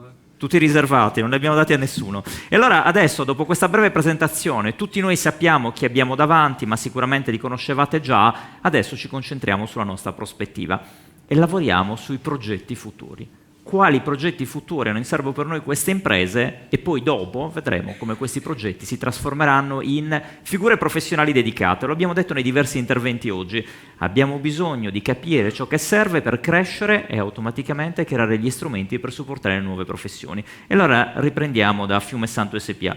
Un progetto nel cassetto, qualcosa da condividere con questa platea e con tutte le persone che ci stanno seguendo da casa. Sì, magari riprendo questo. Sì. Sì, progetti e necessità di trasformazione. La società sa di dover trasformare o comunque abbandonare il carbone come combustibile che viene utilizzato principalmente perché c'è una strategia europea che va a decidere di abbandonare il combustibile fossile, partendo innanzitutto dal carbone, che da un punto di vista emissivo di CO2 è quello un po' più impattante. E per l'Italia questa data fatidica è stata fissata nel 2017 al 2025, cioè domani. Lasciando le considerazioni adesso sulla fattibilità o meno anche per la Sardegna, che ha dei problemi maggiori rispetto al resto del paese perché non c'è il metano, poi faccio una considerazione sul metano anch'io, lasciando perdere quindi la fattibilità dell'uscita del carbone nel 2025 è solo una questione di tempo, prima o poi si dovrà uscire. La Germania, giusto per dare un'informazione, uscirà dal carbone nel 2038 e ha una generazione a carbone di energia elettrica pari all'intera generazione italiana, quindi stiamo parlando di problemi ben diversi da quelli che ci immaginiamo leggendo solo parzialmente alcuni articoli di giornale. Però, consci di questa situazione, la società che è in Italia dal 2015 ha pensato per la centrale di Fiume Santo, che invece opera da quasi 40 anni, una potenziale trasformazione che passava per diverse discipline, ben lontani dal legarsi unicamente a un tipo di tecnologia che poi rappresenta dei rischi come quelli che stiamo vivendo oggi con la carenza di metano importato dalla Russia, quando l'Italia ha deciso di produrre per il 60% energia elettrica da metano e oggi si è in difficoltà e oggi diciamo anche forse grazie agli impianti a carbone che stanno sopperendo rispetto a quello che il metano non riesce più a dare finché sarà necessario.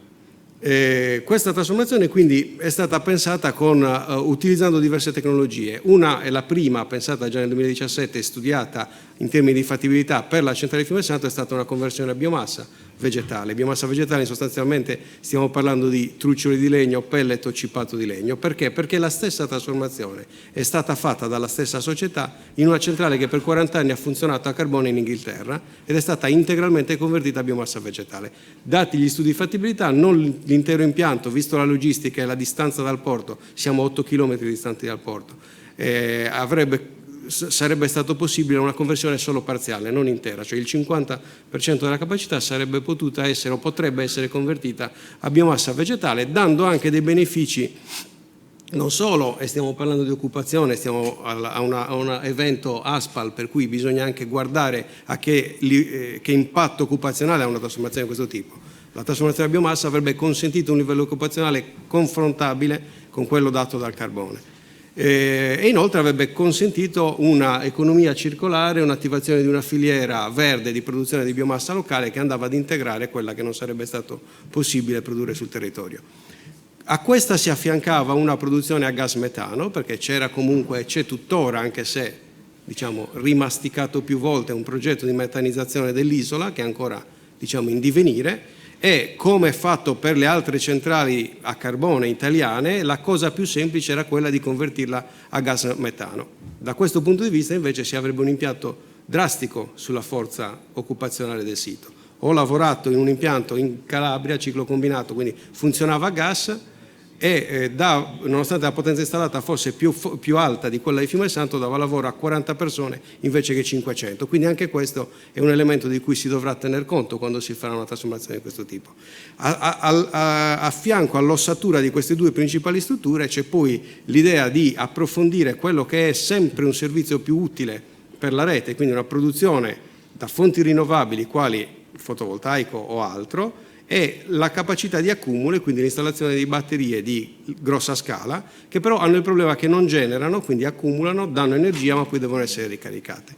A fianco a questo, infine, volevo proporre a PIN se magari invece del metano in un futuro potrebbe pensare a utilizzare l'idrogeno, che speriamo di poter produrre a Fiumesanto, perché stiamo convinti che la produzione di idrogeno, così come indicato dalla comunità europea, sia centrale come vettore energetico per il futuro, e riteniamo che la centrale abbia tutte le caratteristiche per essere la Hydrogen Valley del Nord Sardegna, visto che siamo in un punto concentrato di distribuzione di energia elettrica di alta tensione, dove prima esistevano i gruppi 1 e 2 e fornivano 320 MW per la rete, domani potrebbero assorbire 320 MW di energia verde per la rete, e abbiamo tutte al di là del know-how e della professionalità del personale che ci opera, tutte le facility e le commodity che possono essere necessarie per una produzione sostenibile ed economicamente conveniente anche di idrogeno verde. Anticipo una domanda, perché poi dopo questa ci dovrà lasciare, sì, ma tanto... anche troppo, però. però sta contribuendo in modo molto interessante al dibattito, perché stiamo riuscendo a intercettare quello che succederà nei prossimi anni.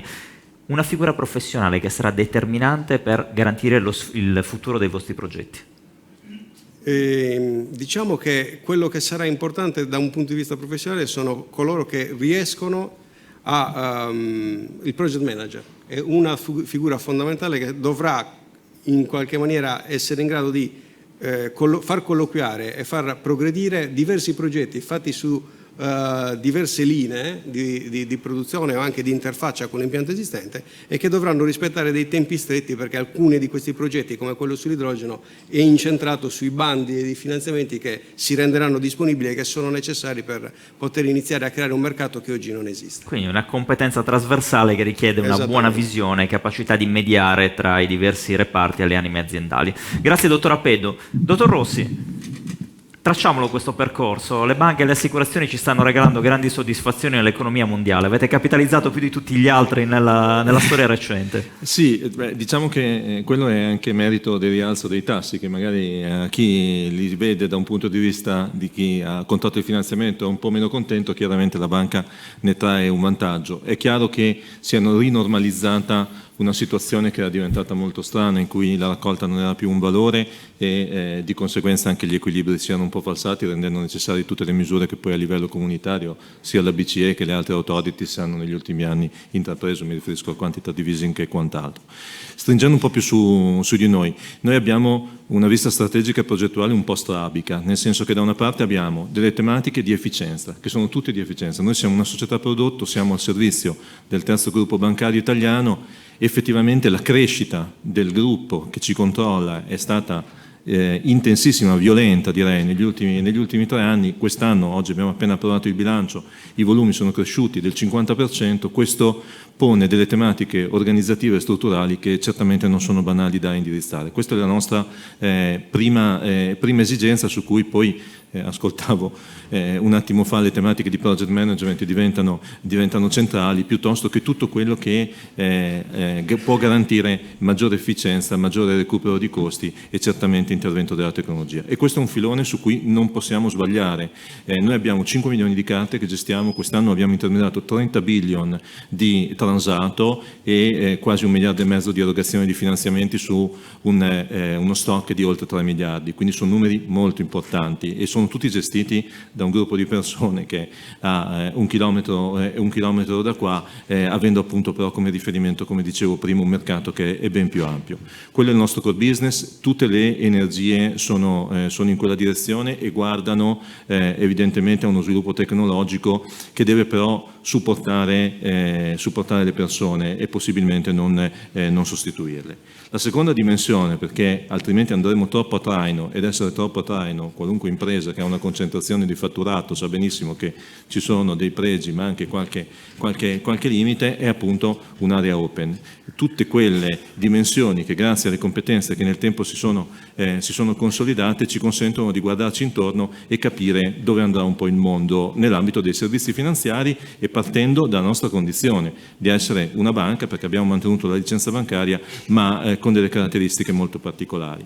In questo senso, negli ambiti che presidiamo, vi segnalo 3 progetti che a noi piacciono molto. Uno che stiamo incubando dentro al Fintech District a Milano, è molto importante anche una contaminazione fisica, le persone vanno, poi ritornano, portano un know-how, si confrontano, aumenta la capacità di confronto all'interno delle aziende, che è sempre migliorabile, mettiamola così, a maggior ragione quando il contesto non è così competitivo come in altre piazze finanziarie. Sassari non è evidentemente una di queste, e questo è un progetto che sta incubando una Challenger Bank. Se qualcuno ha dimestichezza con AIP, N26, Revolut, ecco, c'è anche una cosa molto più piccola che si chiama DOTS, ma che più o meno fa le stesse cose e che è nata dentro Bibanca. Il secondo progetto, e questo si porta dietro poi delle tematiche relative alle professionalità che poi cerchiamo, che immagino approfondiremo in seguito. Il secondo elemento che vi porto è una sperimentazione. Bibanca è stata ammessa a una sandbox regolamentare di Banca d'Italia. Banca d'Italia periodicamente fa delle cosiddette call for ideas, dice: avete delle pensate su prodotti nuovi su cui vi possiamo autorizzare a derogare alle regole? Il nostro testo di riferimento è il testo unico bancario, quindi potete derogare in un perimetro che noi vi acconsentiamo e vediamo se questa cosa funziona. Non è un'incubazione, è una sperimentazione, quindi deve essere una cosa che va in produzione nel giro di 6-9 mesi. Bene, il nostro progetto è stato ammesso, è in sperimentazione. Se poi la sperimentazione si conclude favorevolmente, ma ci sono tutti i presupposti perché questo avvenga, questo diventa un nuovo standard di sistema, quindi un gruppettino di giovani ragazze e ragazzi sardi che ha fatto una proposta che la vigilanza ha ritenuto meritevole di attenzione, che poi diventa uno standard per tutti gli intermediari finanziari. La terza cosa, e poi mi taccio, è la digitalizzazione di alcuni processi. La cessione del quinto è una roba che esiste solo in Italia e in Brasile, una cosa incredibile, siamo gli unici 2 paesi al mondo che ce l'hanno, e che esiste dalla metà degli anni 50. È nata per dipendenti pubblici, eccetera, e poi nel frattempo si è evoluta e sta attraversando quello che la distribuzione bancaria tradizionale ha visto 10 anni fa, la digitalizzazione completa del processo. Ci sarà chi continuerà a preferire non rivolgersi a preventivatori, firme digitali, scambi di documenti a distanza, ma in realtà tutti noi siamo molto contenti quando possiamo finalizzare delle attività altrimenti complesse e burocratiche magari dal salotto di casa nostra. Ecco, in questo noi siamo pronti, anzi siamo già operativi. Noi nel 2022 abbiamo fatto 40 milioni di euro di cessione del quinto in questo modo qua, e vediamo che sarà il futuro, ma questo è già un presente, però in un mercato che sembrava ancora immune da questo tipo di transizione. Grandi prospettive. Allora passiamo dalla banca alle assicurazioni, perché salutiamo il dottor Appedu, grazie davvero. Dalla banca all'assicurazione, anche le assicurazioni, voi avete dimostrato che ormai non ci sono più confini, e anzi ho scoperto che il vostro gruppo già da tempo faceva prodotti per il mercato internazionale. Quando prendendo un'auto leggo chi assicura, chi fa il prodotto assicurativo per un leasing internazionale, sotto c'era scritto sede legale Sassari, e anche questo ci regala un altro scenario. Sì, come dicevo durante la presentazione della società, in questo momento siamo i broker di quelle che sono le più grandi case automobilistiche mondiali, tra cui Fiat, Kia, Hyundai, BMW. Stiamo entrando in un nuovo gruppo parecchio ampio, ma questa è solo una parte di quello che è il nostro business. In realtà Double S ha 2 veri capisaldi: uno, come vi dicevo proprio poc'anzi, il motor; il secondo il welfare, dove siamo dei veri e propri leader di mercato. Double S ha deciso di darsi 3 obiettivi reali per il 2025. Uno che in realtà ha iniziato un percorso che terminerà all'incirca in 3 anni, che è quello della trasformazione di Double S in società benefit. Infatti da giugno del 2022 Double S è diventato il primo broker italiano e uno dei primi 3 a livello europeo a essersi trasformato da pura SPA in società benefit. Questo perché l'obiettivo che il CDA si è dato per il prossimo triennio è quello non solo di triplicare quello che è il volume di premi intermediati, che oggi è all'incirca di 1,5 miliardi, ma quello di poter essere un vero e proprio punto centrale per lo sviluppo del territorio. Infatti con la modifica in società benefit, Double S dall'anno prossimo utilizzerà l'80% del proprio utile per sviluppare e per creare progetti all'interno del territorio della Sardegna. L'ultimo progetto che abbiamo deciso di intraprendere come gruppo è quello di triplicare la forza lavoro all'interno del territorio sardo. In questo momento su un totale di circa 120 dipendenti in Italia, 85 sono ubicati a Sassari. Nell'arco del prossimo triennio il nostro obiettivo è quello di triplicare quelli che saranno in Sardegna, tenendo più o meno la stessa proporzione nelle altre sedi italiane. Questo è un po'. Grazie Francesco. E allora andiamo adesso su un altro settore molto performante. Dottor Alessandrini, qual è il progetto nel cassetto che ci vuole raccontare? Sì, abbiamo praticamente intrapreso già dal 2022 un nostro processo di sviluppo, piano di sviluppo quinquennale.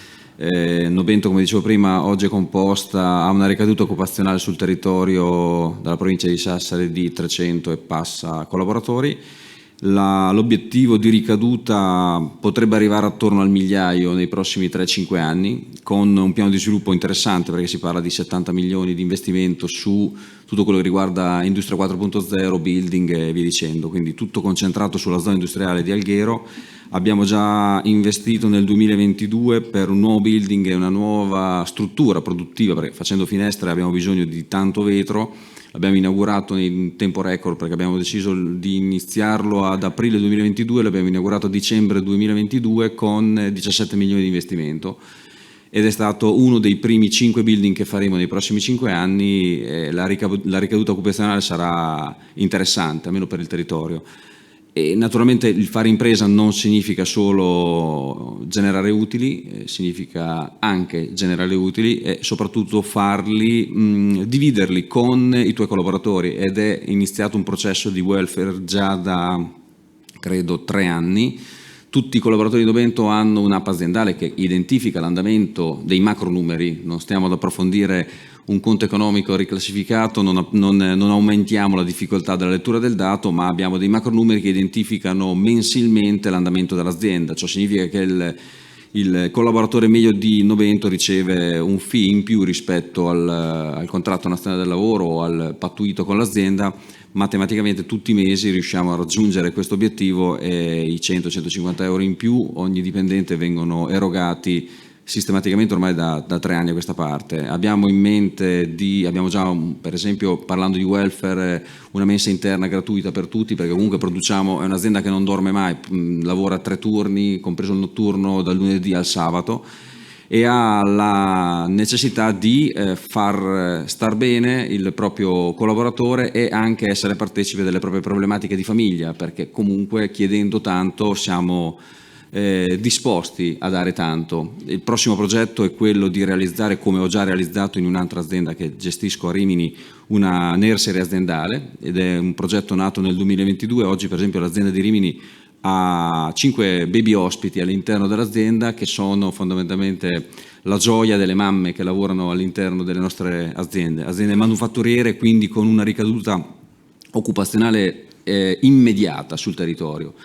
Abbiamo un processo produttivo sì altamente automatizzato, perché Industria 4.0 ci ha aiutato tanto, ma se parliamo di una finestra ogni 2 minuti, comunque l'apporto umano di controllo di processo è indispensabile. Non si pensi più nella realizzazione di un qualche cosa alienante, di un processo alienante e ripetitivo, ma richiediamo professionalità dai nostri dipendenti. Ecco, se l'unico non sardo sono io, gli altri 300 sono ragazzi locali, La problematica principale per l'imprenditore è stata quella della formazione. Arrivano mediamente 3.000 curriculum al mese e la formazione è subito saltata all'occhio, cioè io ho bisogno di avere persone qualificate nella gestione dei processi produttivi, nella gestione di una macchina utensile. Industria 4.0 è digitale il processo produttivo all'ennesima potenza, quindi oggi riesco a controllare l'azienda anche da remoto, visto che tutto il processo produttivo è in real time sotto controllo. Ecco, però il controllare un processo produttivo significa avere delle competenze per farlo. Siamo stati riconosciuti dalla Regione Sardegna come Academy per il territorio proprio 2 giorni fa. Fino a 2 giorni fa avevamo un nostro laboratorio all'interno dove assumiamo normalmente 2 mesi prima di mettere il nuovo assunto all'interno del processo produttivo e gli facciamo fare una formazione totalmente a nostre spese. Abbiamo chiesto alla Regione Sardegna di poter essere individuati come Academy a tutti gli effetti per poter essere un punto di riferimento per il territorio nella formazione dei giovani, perché poi è subentrato un po' questa metamorfosi negli ultimi 2 anni, quello di sì fare impresa ma puntare poi al futuro dell'impresa, perché gettare le basi poi significa anche radicarla l'impresa su un territorio. Non pensate che la persona più esperta non sia indispensabile, lungi da me pensare questo, ma dobbiamo assolutamente puntare sulle nuove leve e dare una stabilità economica e dare una formazione ai giovani se vogliamo veramente guardare al futuro. Quindi l'Academy sarà un riferimento per giovani che poi verranno assunti da Novento stessa, ma avranno una formazione tecnica, meccanica, elettronica anche per poi essere spesi all'interno del comparto, all'interno del territorio. Ed è, credo, un'operazione molto importante perché il grado di competenze richieste da un'azienda come Novento, purtroppo, leggendo i curriculum, non è minimamente matchabile. E fa parte del progetto, come fanno parte del progetto tante altre cose. Facciamo un prodotto ad alto valore aggiunto, quindi effettivamente il momento di mercato è a nostro favore. Abbiamo fatto un più 67% di ricavi rispetto al 2021, chiudendo un bilancio 2022 fantastico, perché abbiamo superato i 45 milioni con un trend ad arrivare a 100 nei prossimi 3 anni, ma per arrivare lì dobbiamo investire tanto sulla ricerca e sviluppo, quindi alto dato importante. L'R&D è un fattore importante del nostro bilancio. Abbiamo investito su un oggetto che è la finestra ad alto valore aggiunto già dal 2015, quando ancora l'incentivo statale non prevedeva determinate prestazioni sull'acquisto della finestra di ognuno di noi a casa nostra per legarla all'incentivo. Quindi già noi nel 2015 pensavamo di dare un valore aggiunto al prodotto per far sì che poi l'utilizzatore finale potesse effettivamente risparmiare. E il valore aggiunto è percettivo, è immediato. Monti le finestre e la prima bolletta che ti arriva, visto che si parla di energia e di risparmio energetico, è veramente più bassa rispetto a quella del mese precedente. Stiamo puntando a realizzare attraverso una proprietà intellettuale nostra, quindi un brevetto che Novento ha, per arrivare a proporre al mercato un qualche cosa che ci distingue, perché poi è la mia indole quella di riuscire a parlare delle mie imprese se ho qualche cosa da dire rispetto agli altri, perché se no essere uguale agli altri significa poi addentrarsi sul discorso prezzo e lì ci facciamo male. Le 100.000 finestre prodotte nel 2022, la stragrande maggioranza sono andate sulla grande distribuzione organizzata. Abbiamo dei contratti ormai triennali con il gruppo Leroy Merlin Italia o Bricoman, anche a Sassari credo che ci sia un Tecnomac, un Bricoman che dall'anno scorso si serve di Novento, almeno il prodotto regionale, e sono orgogliosi di vendere in Sardegna un prodotto made in Sardegna come la finestra. Come dicevo prima, non siamo tanto riconosciuti nell'ambito industriale e nell'ambito manufatturiero per serramenti, noi sardi, dico noi perché mi hanno dato anche la cittadinanza algherese, quindi sono assolutamente soddisfatto e orgoglioso di far parte di questa comunità.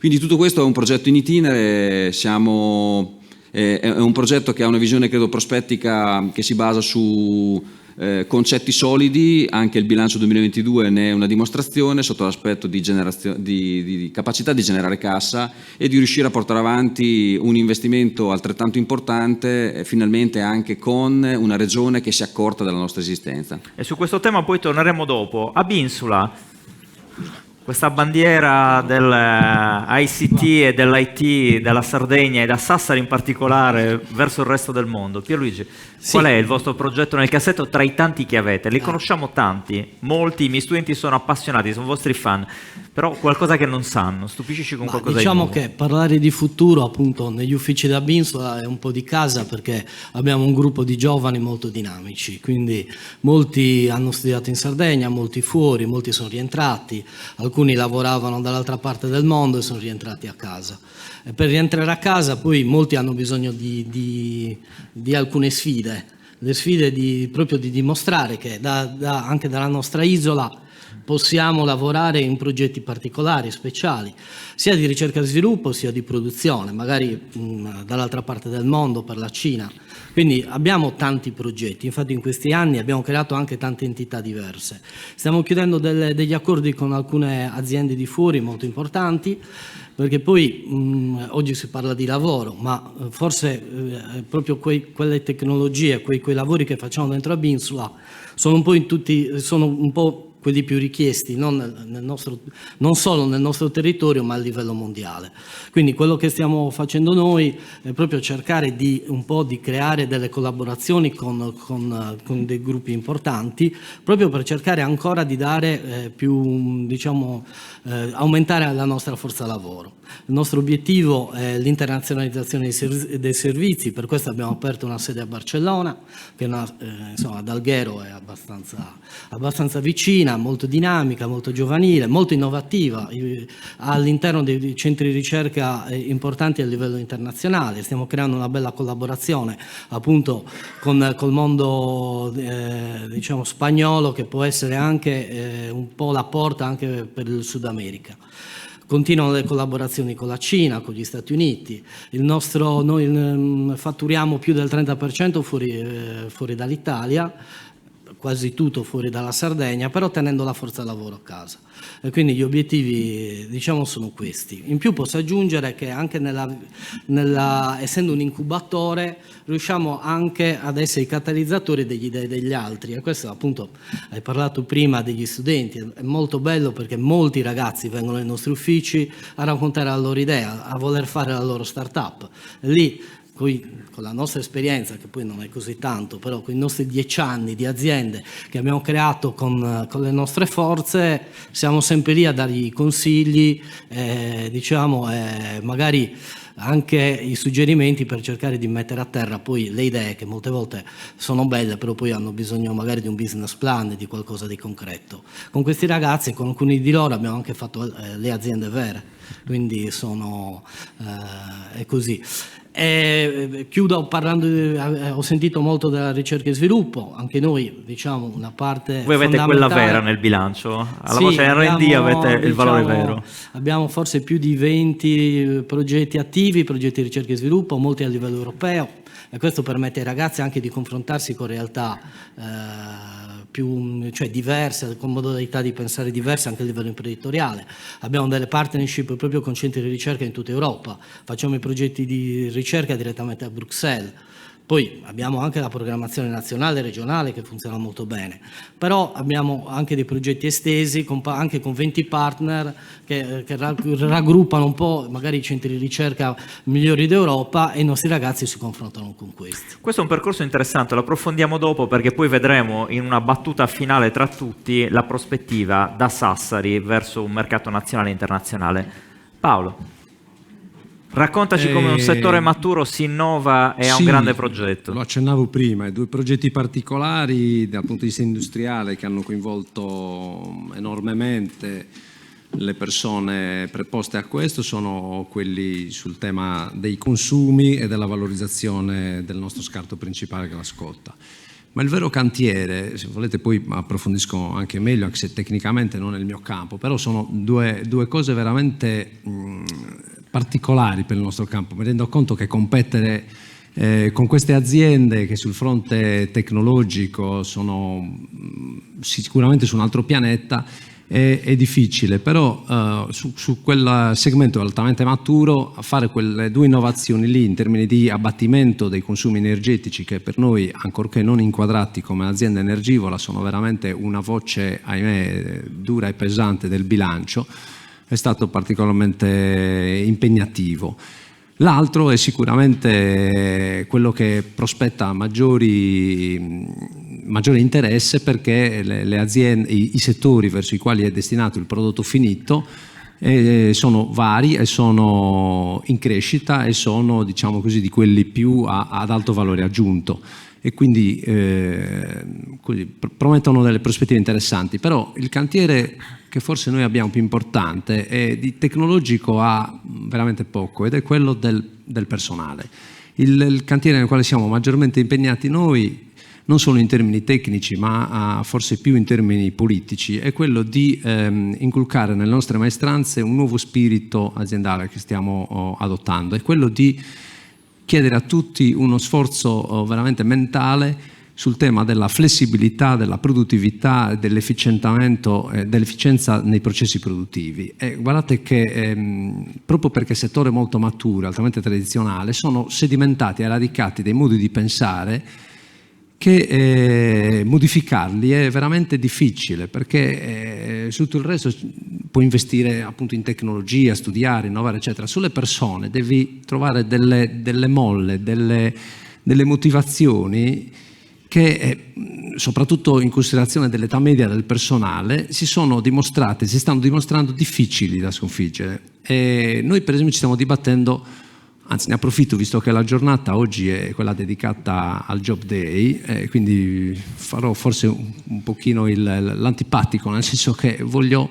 spiegare quanto noi nel nostro piccolo stiamo riscontrando un grosso problema nella ricerca di figure professionali specifiche. Ma non dico niente di particolare quando dico che cerchiamo un energy manager, che cerchiamo un assistente di ufficio commerciale, un assistente dei manutentori ben più preparati, cioè non più nel nostro settore è finito il tempo dell'operaio generico, ahimè. Non a caso parlavo di innovazione di processo. Nelle nostre fasi produttive ci sono sempre più robot e attrezzature digitalizzate che necessitano di competenze da parte delle maestranze per essere gestite. Il territorio, ahimè, spiace ammetterlo, non offre tanto in questo senso. Siamo qui non a caso oggi impegnati e presenti anche con il nostro stand, perché stiamo avendo notevoli difficoltà. Ci siamo rivolti all'ASPAL, ci siamo rivolti alle agenzie di lavoro interinale, ci siamo rivolti abbiamo usato anche l'antico sistema del passaparola, stiamo facendo di tutto, però per quelle figure chiave che stiamo ricercando, cioè l'operaio e il manutentore meccatronico, non lo si trova mica, e ne abbiamo un gran bisogno, anche se devono fare dei lavori tendenzialmente generalisti, poi hanno a che fare con un impianto che nel momento in cui si ferma o nel momento in cui dà un qualsiasi tipo di problema, ci vuole un qualcuno che sappia interagire con uno schermo digitale, con un touchscreen. Allora dico come si fa? E questo sta diventando. Quindi per noi onestamente il cantiere più importante è per il futuro è proprio questo, è riuscire ad cambiare completamente la formazione attuale delle persone, che tendenzialmente tra l'altro iniziano ad avere anche un'età abbastanza matura, e tra quota 100, 103 e quant'altro stiamo avendo un'accelerazione della data in pensione di parecchie professionalità che avevano sicuramente una grande esperienza e un grande know-how dal punto di vista produttivo, cioè, ribadisco, essendo altamente maturo nel settore, sono molto interessanti e qualificanti le competenze di tipo tradizionale. Cioè, faccio un esempio banale: il casaro continua ad essere una figura chiave nell'attività di trasformazione casearia. Tu puoi usare polivalenti supermoderne, puoi usare delle linee di produzione supermoderne, ma stai sempre producendo un formaggio che deriva da una materia prima che si chiama latte, con ingredienti naturali che si chiamano caglio, fermenti e sale.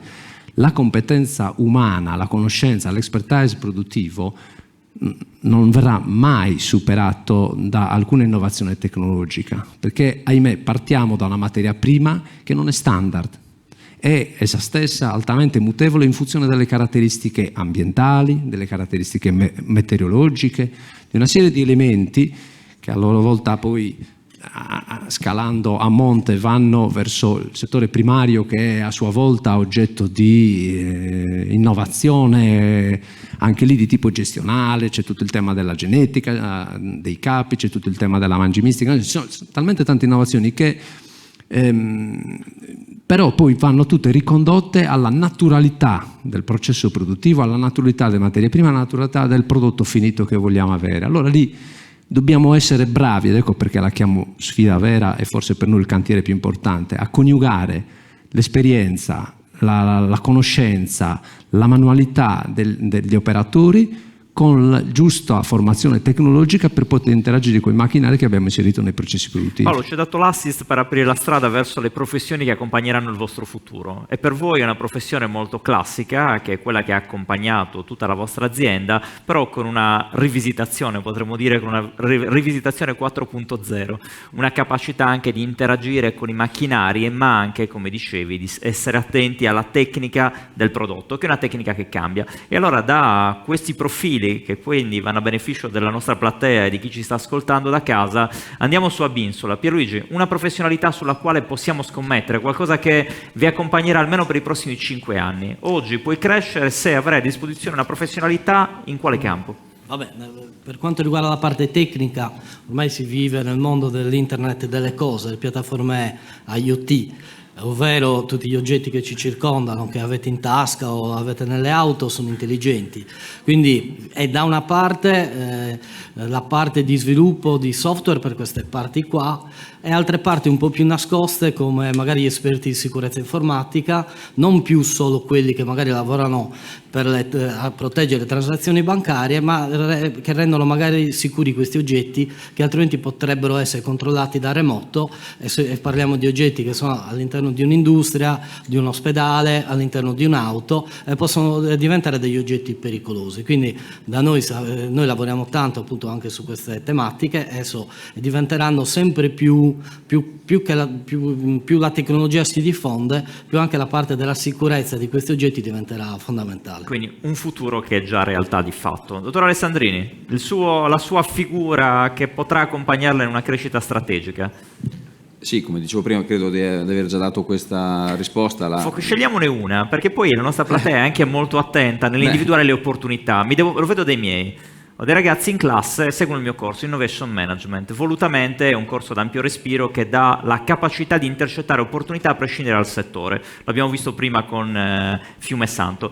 Allora, è anche vero che poi delle volte si indirizzano le scelte dandosi delle priorità. Mi piacerebbe lavorare sui progetti del dottor Alessandrini pensando che io possa contribuire alla svolta per il futuro. Su quale figura potrebbe scommettere? Sì, parliamo di digitale all'ennesima potenza, quindi tutto quello che è Industria 4.0 è digitalizzazione, quindi arrivare al punto di avere al proprio interno figure capaci di gestire il processo produttivo, sembra strano ma senza usare le mani, quindi con la capacità di gestire un processo produttivo che è dettato da una macchina utensile, quindi da un robot.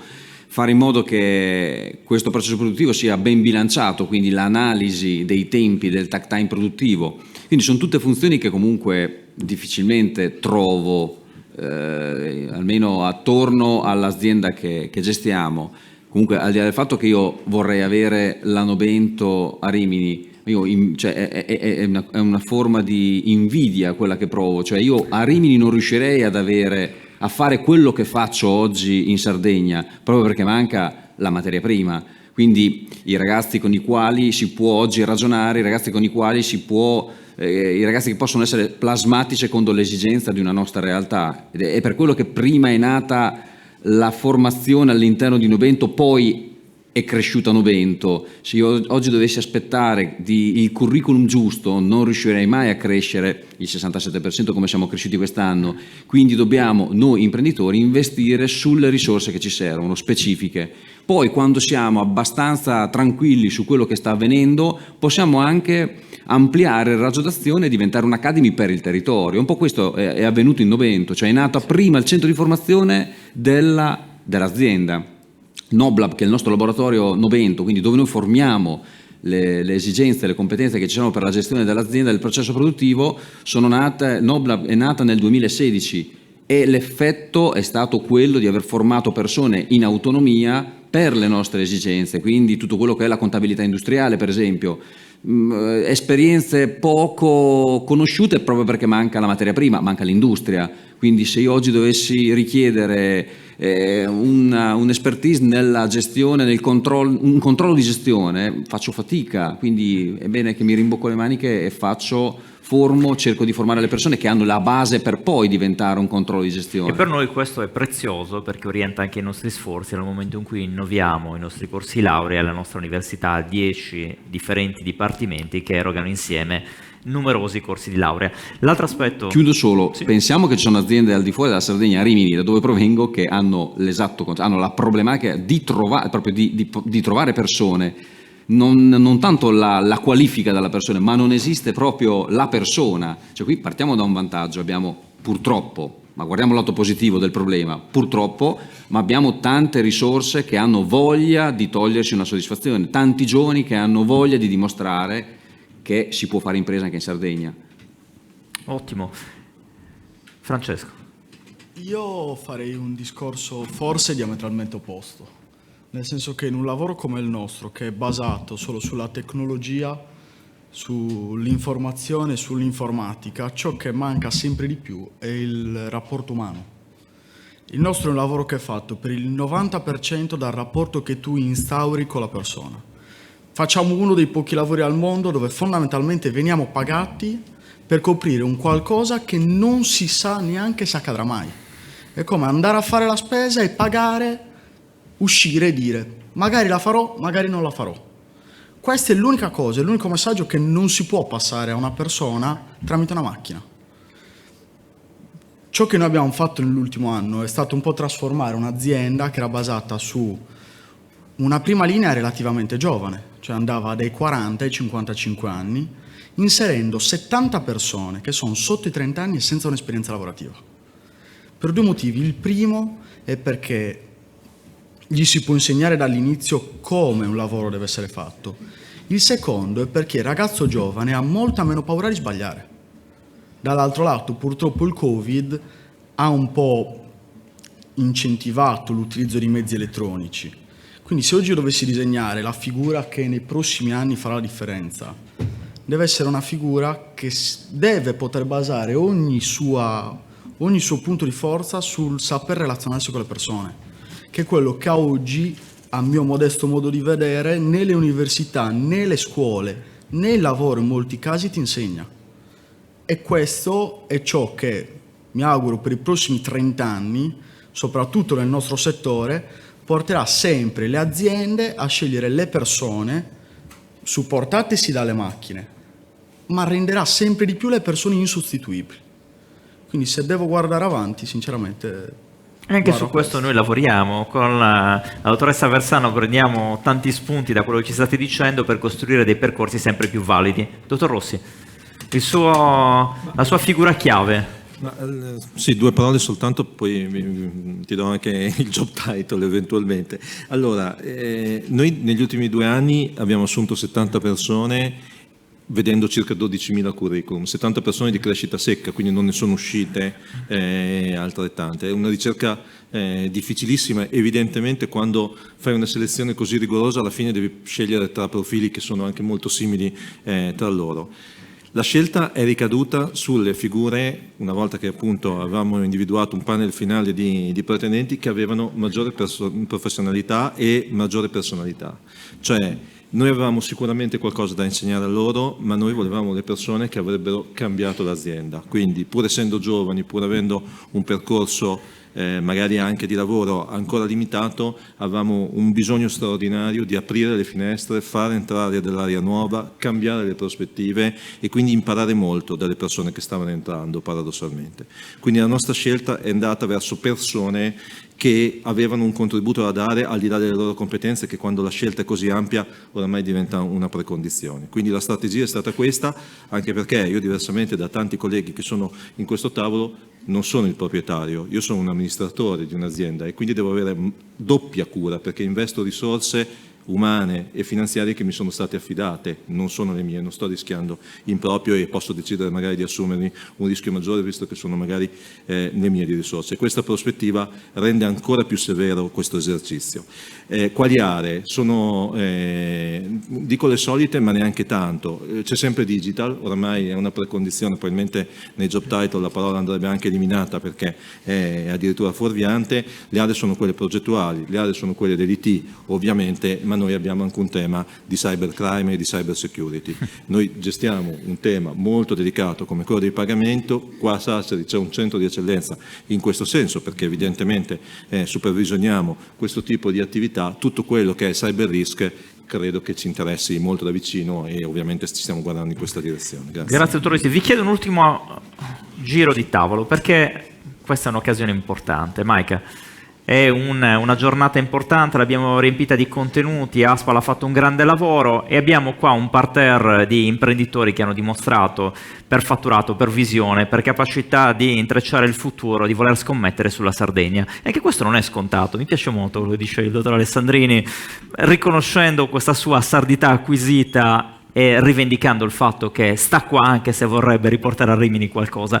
Però l'obiettivo è capire tutti insieme dove dovremmo andare, perché voi ci avete dato una visione lucida della vostra azienda, che è fondamentale. Le aziende insieme a tutti noi fanno il territorio. Allora cerchiamo di capire anche quali sono le condizioni per crescere. Tante volte si dice il sassarese, l'area vasta di Sassari, la crisi, abbiamo una serie di limiti nella crescita, non riusciamo a individuare quel filone che ci porta ad essere molto competitivi, dobbiamo fare anche delle scelte. Oggi qua volutamente abbiamo messo insieme un panel di imprenditori che rappresentano dei settori che stanno trainando questo territorio. E allora se dovessimo fare un pensiero a voce alta, proprio un giro di battute, e dovessimo dire, bene, l'area di Sassari e la Sardegna da qui a 10 anni la vedo specializzata può essere nel vostro settore, in un settore collaterale, diventerà la vostra visione sull'economia della Sardegna e insieme approfittate. Avete qua un rappresentante del sistema pubblico, la dottoressa Versano, che non si sottrae per buoni consigli e per richieste.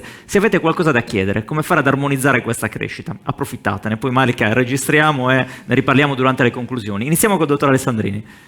Dove andrà questo territorio da qua a 10 anni? Io lo devo però vedere sotto l'aspetto manifatturiero, perché i servizi non fanno per me. Mi dispiace per il settore bancario e assicurativo.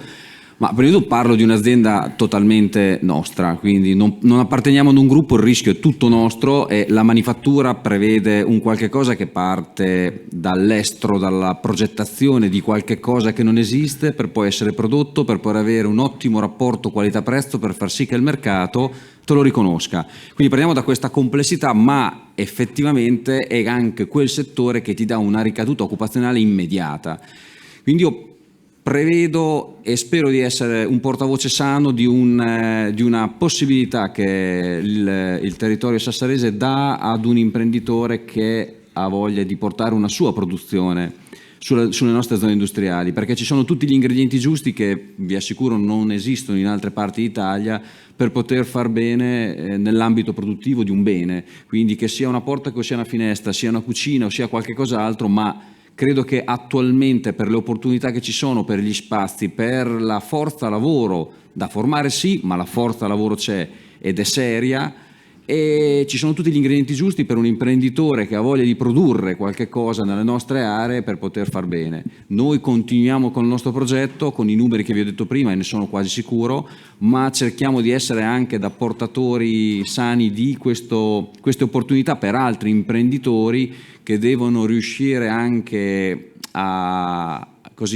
pensare come noi stiamo facendo impresa, perché il rispetto, poi non abbiamo parlato del territorio stesso, la nostra azienda ha un diktat, quello di non inquinare, quindi tutto ciò che sono scarti del nostro processo produttivo vengono reimmessi nella filiera produttiva, non abbiamo emissioni in atmosfera e produciamo un bene che ha un unico obiettivo, quello di far risparmiare energeticamente i soldi ai nostri clienti finali. Chiediamo qualcosa a Regione Sardegna? Come? C'è qualcosa che Regione Sardegna può fare, in particolare l'Aspal, per agevolare questo processo? Oltre a quello che sta facendo, ne abbiamo dato atto. Io per la prima volta ho evidenziato il fatto che la Regione si è accorta della presenza di un'azienda manufatturiera e ci sta veramente vicino. Negli ultimi 6 mesi è stata molto intensificata questa, tanto che il progetto che abbiamo presentato al Mise di sviluppo quinquennale è un progetto a 4 mani con la Regione Sardegna, che ha ritenuto strategico per la Regione stessa.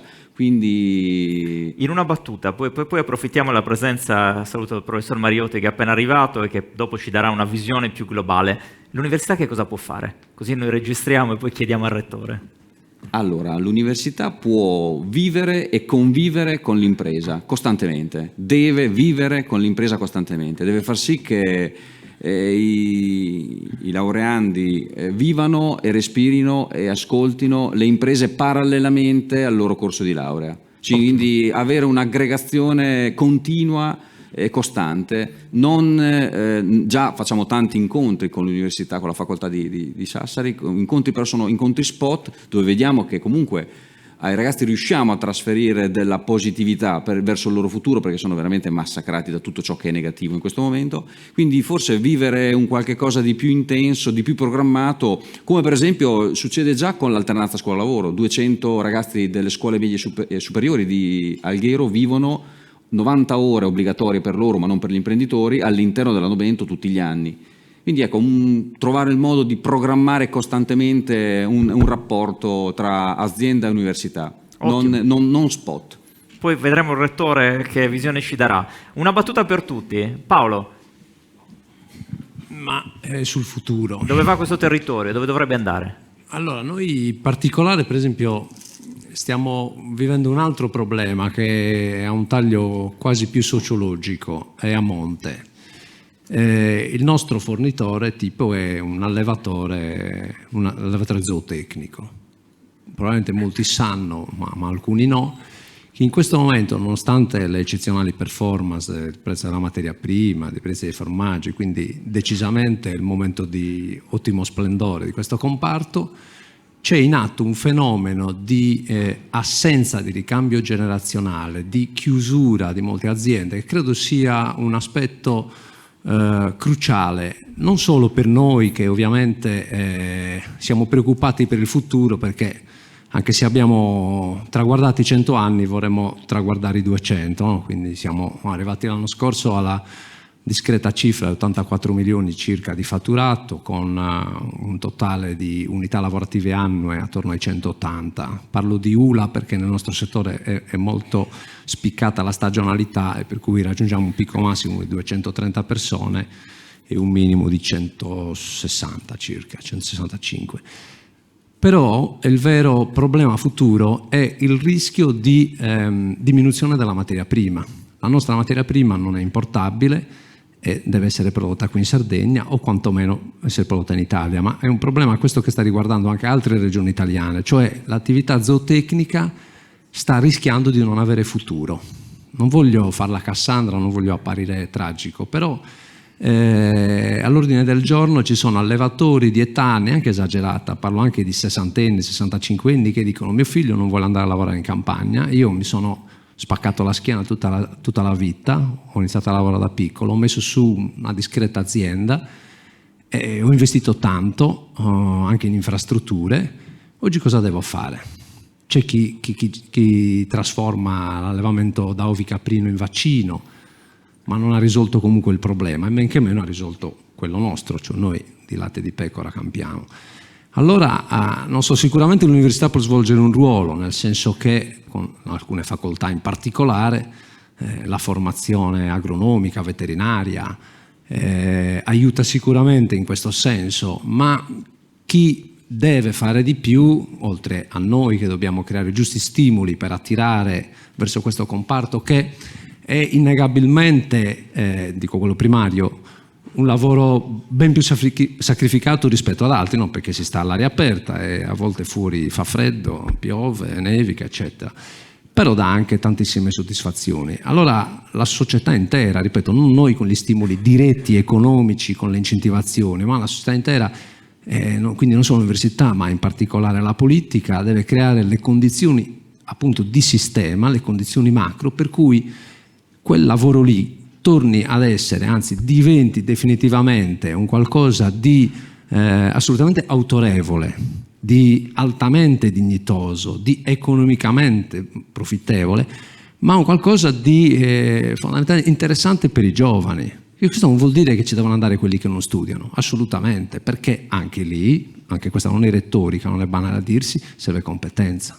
Ottimo, anche questo è uno stimolo. Nel frattempo che al dottor Alessandrini mi dicono che ha un altro impegno concomitante ci priviamo della sua presenza, ma rimaniamo in contatto perché poi anche con il rettore avremo modo di risentirci. Senz'altro, grazie mille. Grazie.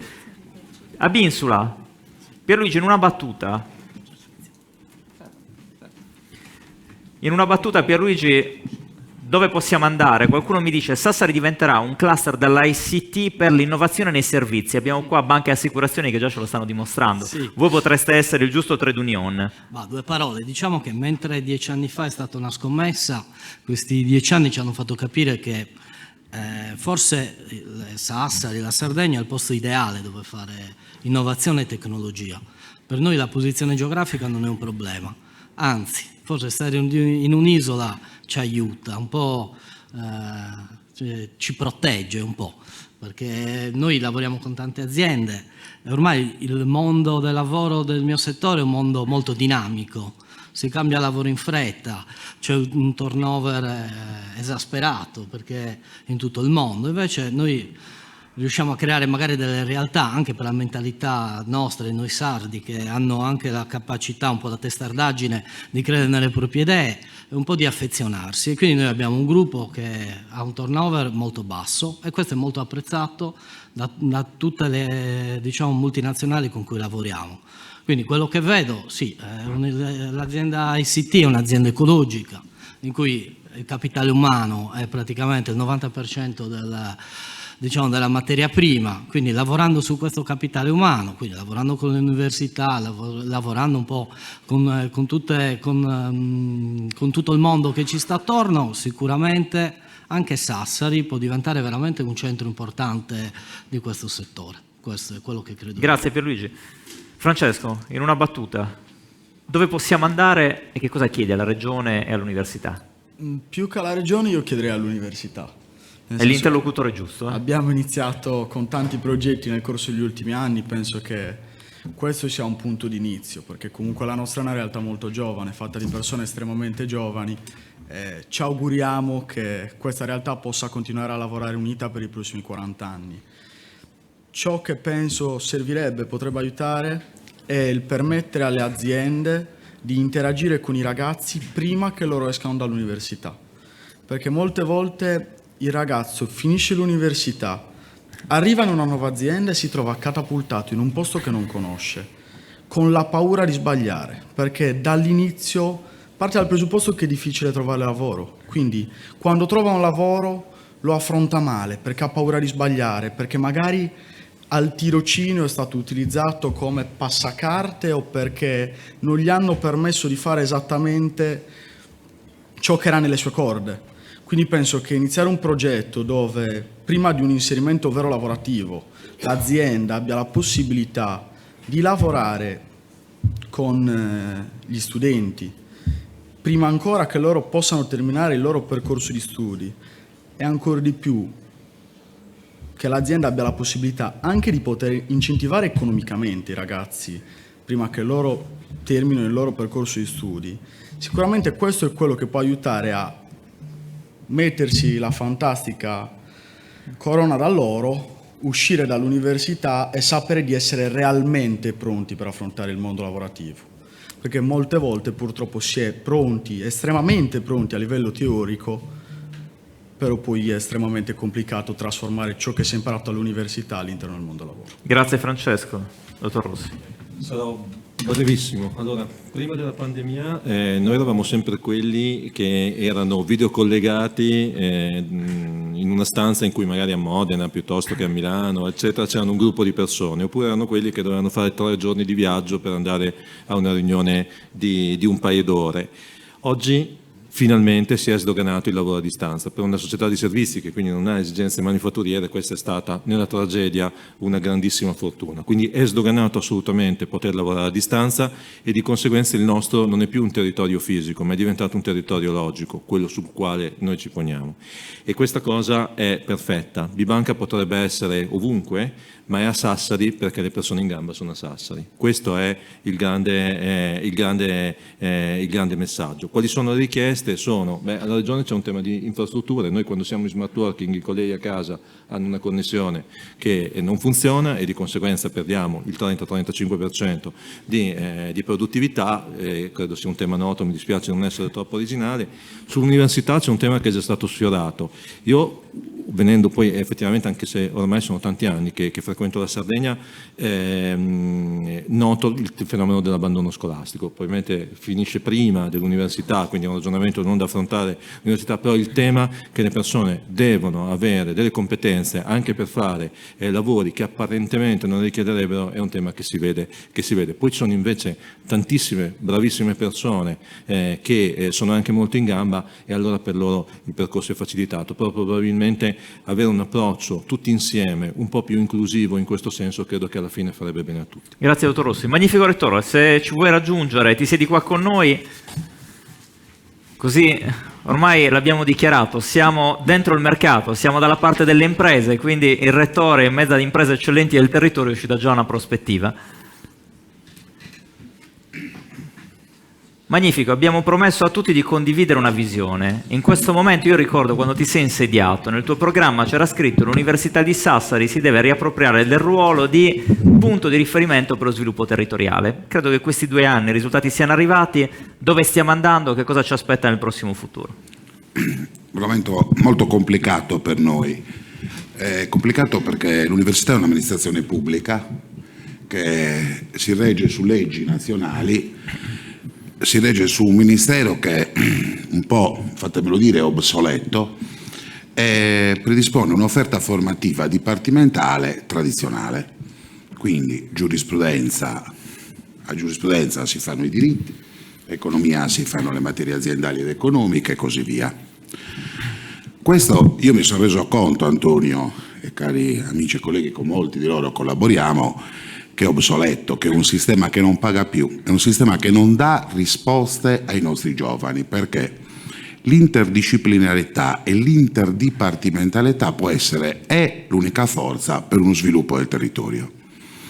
Non è vero che a giurisprudenza si devono fare solo le materie di diritto, si devono fare le materie di diritto, perché giurisprudenza evidentemente è quelle tradizionali, ma anche le materie che servono.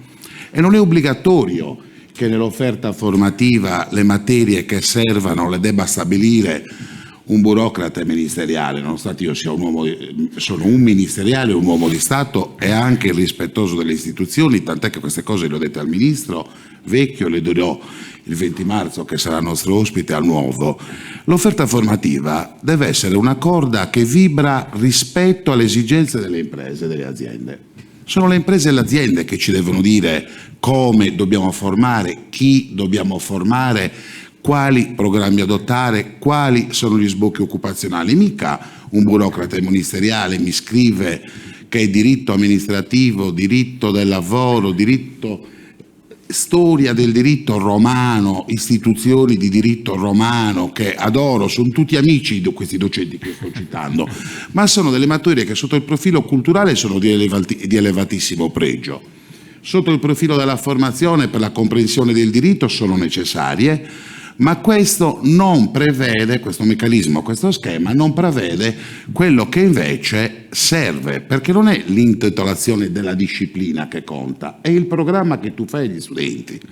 Quindi quando la zootecnia non funziona, io domani mattina dirò a Giuseppe Pulina, che è il nostro ordinario di zootecnia, Giuseppe, guarda che io ho sentito che la zootecnia non sta funzionando bene, non sotto il profilo scientifico, ma sotto il profilo di sbocco occupazionale e del lavoro. È assolutamente inutile, Antonio, quello che noi stiamo facendo grazie ai nostri prodighi, perché sono degli eroi uffici, che stanno cercando di attivare il placement. Io la ringrazio molto la mia collaboratrice, le mie collaboratrici che oggi sono tutte e due presenti qui, la Spano e la Murru. Le ringrazio molto, ma porre un'offerta formativa davanti a una non esigenza lavorativa diventa per noi un'impresa pesante, ardua e soprattutto inconcludente. Quindi la questione della riforma didattica è la prima cosa che dobbiamo fare, cioè introdurre quelle discipline nuove, o meglio, quei programmi dentro quelle discipline che diano una risposta alle esigenze occupazionali. E su questo ci stiamo lavorando. Abbiamo un bravissimo prorettore alla didattica che ha ricevuto questo mandato da me. Pietro Pulina sta lavorando per ristrutturare e riformare con una difficoltà enorme l'offerta formativa, perché i miei colleghi, almeno una parte dei miei colleghi, sono propensi all'innovazione e rimangono più su un aspetto tradizionale. Questo non importa, dobbiamo continuare, fatemelo dire, a lottare su questo aspetto e su questa modalità. È un nuovo approccio che si deve avere. Forse il PNRR ci aiuta, abbiamo una grande sfida. Nel PNRR noi abbiamo fatto un esperimento. L'abbiamo fatto con Abinsula, qua presente, l'abbiamo fatto col Banco di Sardegna, l'abbiamo fatto con la Fondazione, ahimè, l'abbiamo fatto con i cagliaritani, Università di Cagliari, che ci stanno creando un sacco di problemi. L'abbiamo fatto con tantissimi enti, sono 10. Campanile torna sempre. No, dati di fatto. Io non sono un uomo del campanile, sono un uomo di problemi che solo stamattina 2 ore di riunione per cercare di risolvere le male abitudini che si hanno in questa regione Sardegna. Siamo in chiusura di finanziaria, anzi abbiamo chiuso la finanziaria regionale ieri con una guerra incredibile. L'Università di Sassari ha sostenuto, sorretto e sono passati con una votazione di sangue e lacrime 31 milioni di euro di emendamenti su progetti innovativi, tutti su progetti innovativi. Io mi sono presentato al Presidente della Regione dicendo che non ero né un questuante né un mendicante, non chiedevo soldi per chiedere soldi, ma ho presentato 17 progetti, tutti e 17 finanziati, abbiamo ottenuto 31 milioni di finanziamenti, ho fatto i conti poc'anzi perché me li hanno spediti. Cagliari 70.000 euro, potete immaginare cosa è successo, ma 70.000 euro perché non hanno presentato progetti, perché c'è un approccio evidentemente che non ha ancora raggiunto quella maturazione, quella voglia di porsi davanti a un territorio come sostegno allo sviluppo. Noi non siamo più solo ricercatori e didatti, quindi non andiamo solo in aula e facciamo ricerca, siamo anche progettisti. E sulla scorta di questo esempio, con Abinsula, con tutti gli enti che vi ho detto poc'anzi, abbiamo partecipato ad un progetto europeo, perché non ci sono stati dati sotto banco, come molti erroneamente pensano, ma abbiamo partecipato a un progetto europeo competitivo. Siamo arrivati quarti in Italia e secondi al Meridione e abbiamo vinto un PNRR da 140 milioni di euro, più i bandi a cascata potremmo arrivare a 200 milioni di euro. Stiamo facendo le anticipazioni adesso, abbiamo presentato le milestone proprio stamattina, con Cagliari che non era pronta, con una difficoltà enorme. Di questi soldi non rimane un euro all'università, sono tutti investiti sul territorio con 10 spoke, banche, credito, agroalimentare, con lo zooprofilattico, anche un altro partner, turismo, sanità, sulla sanità, sullo spoke sanità, coordinato da Lab ovviamente, abbiamo presentato un progetto di telemedicina all'avanguardia al mondo, perché ce l'hanno scritto gratuitamente i progettisti di quelli che hanno strutturato la telemedicina a Doha, che è il miglior esempio al mondo che si può citare come, diciamo, disegno. Se volete, con calma, questo sono disponibile anche a farvelo vedere, illustrarvelo con più. Per farvi un esempio, con lo zooprofilattico, con Abinsula abbiamo fatto le nostre schede e quindi di questi soldi verranno tutti con i bandi a cascata dati alle imprese, perché questo è il meccanismo di innovazione tecnologica.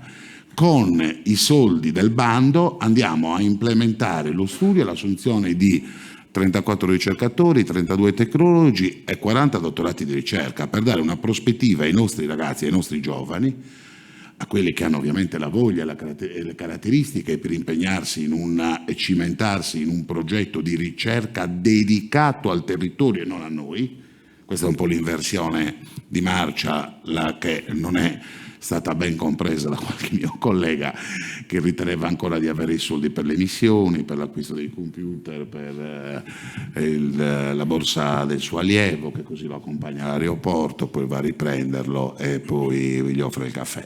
Quindi è una nuova mentalità. Questa è una questione culturale. Però la vera difficoltà, Antonio, per ritornare alla domanda che mi hai fatto, che ci blocca, sono queste leggi obsolete di conduzione strutturale delle università. Magnifico. Noi non siamo politecnici. So che devi rientrare al tuo impegno, quindi grazie anche per essere qua con noi. No, ci mancherebbe, io sono molto volentieri. Dacci una tua prospettiva. Adesso è vero, stiamo giocando un ruolo da player nell'economia regionale perché stiamo attivando processi di sviluppo e di innovazione.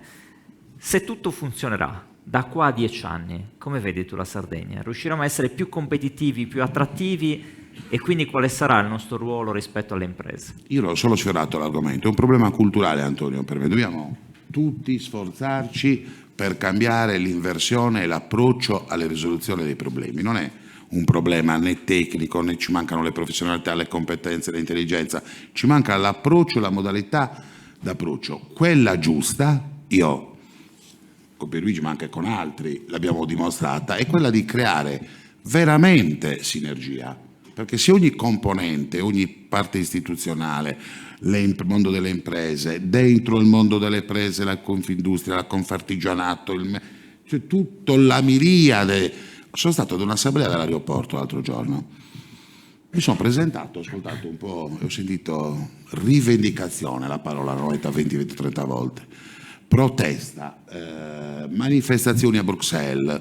Ma io sono rimasto 20 anni che sentiamo le questioni dell'aeroporto, non è 2 giorni.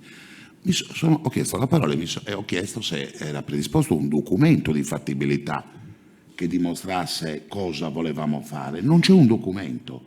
A Bruxelles non è mai stato presentato un documento che desse la voce, per usare il loro termine, che non è il mio perché non sono andato lì a sbandierare le bandiere, di rivendicazione. Quindi ho messo a disposizione i 7, capendo che non c'era un documento, ho messo a disposizione, che devo riunire mercoledì perché oggi mi hanno chiesto l'incontro, i 7 professori ordinari associati che ho di diritto della navigazione, di diritto dei trasporti, eccetera, eccetera, eccetera, per fornire e supportare un aspetto tecnico alle risoluzioni dei problemi.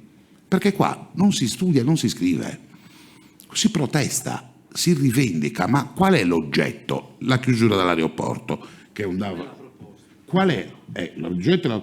Qual è la proposta tecnica che deve essere costruita sulla base di leggi europee, di norme stringentissime, perché ne ho visto alcune, ma io non credo che quelli che fossero lì tutti fossero in grado di stilare un documento articolato perché potesse essere poi il viatico alla risoluzione dei problemi. Quindi ho messo a disposizione il professor Comenale, il professor Pronedu, il professor Morandi, il professor Usai e tutte le persone che lavorano su questi temi, che sono 7, la Tania Congiu, di architettura, tutti i dipartimenti. Noi siamo pronti a scrivere il documento che deve regolamentare la proposta, la parte tecnica. Poi ci sarà una parte politica che compete alla politica, che però non può essere il documento tecnico, c'è la fase istruttoria che è la fase legislativa. Quindi la sinergia, Antonio, la prospettiva è quella di dire finalmente facciamo sinergia e non dirlo solo sui palchi.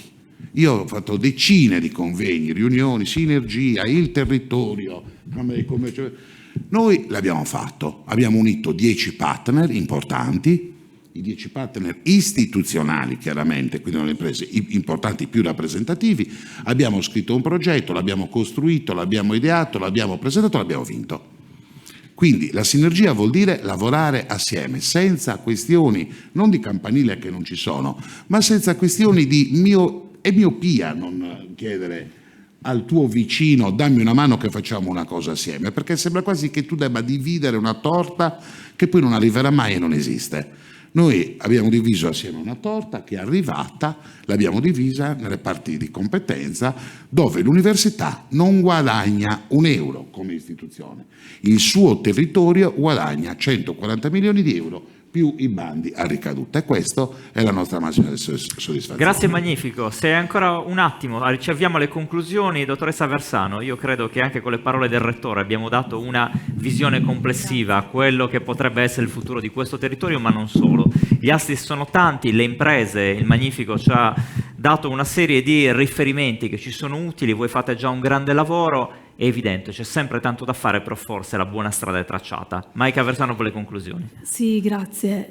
Mi hanno molto colpito le parole del Rettore, perché parla di sinergia, ma di attività concrete, di sinergia, quindi non più di parole, bisogna passare ai fatti, evitando inutili campanilismi, però tutto questo implica un concreto impegno, quindi significa lavorarci sopra in maniera con competenze, con una squadra di tecnici, come appunto appena detto. La risoluzione dell'aeroporto passa attraverso uno studio e una proposta di fattibilità di certe soluzioni.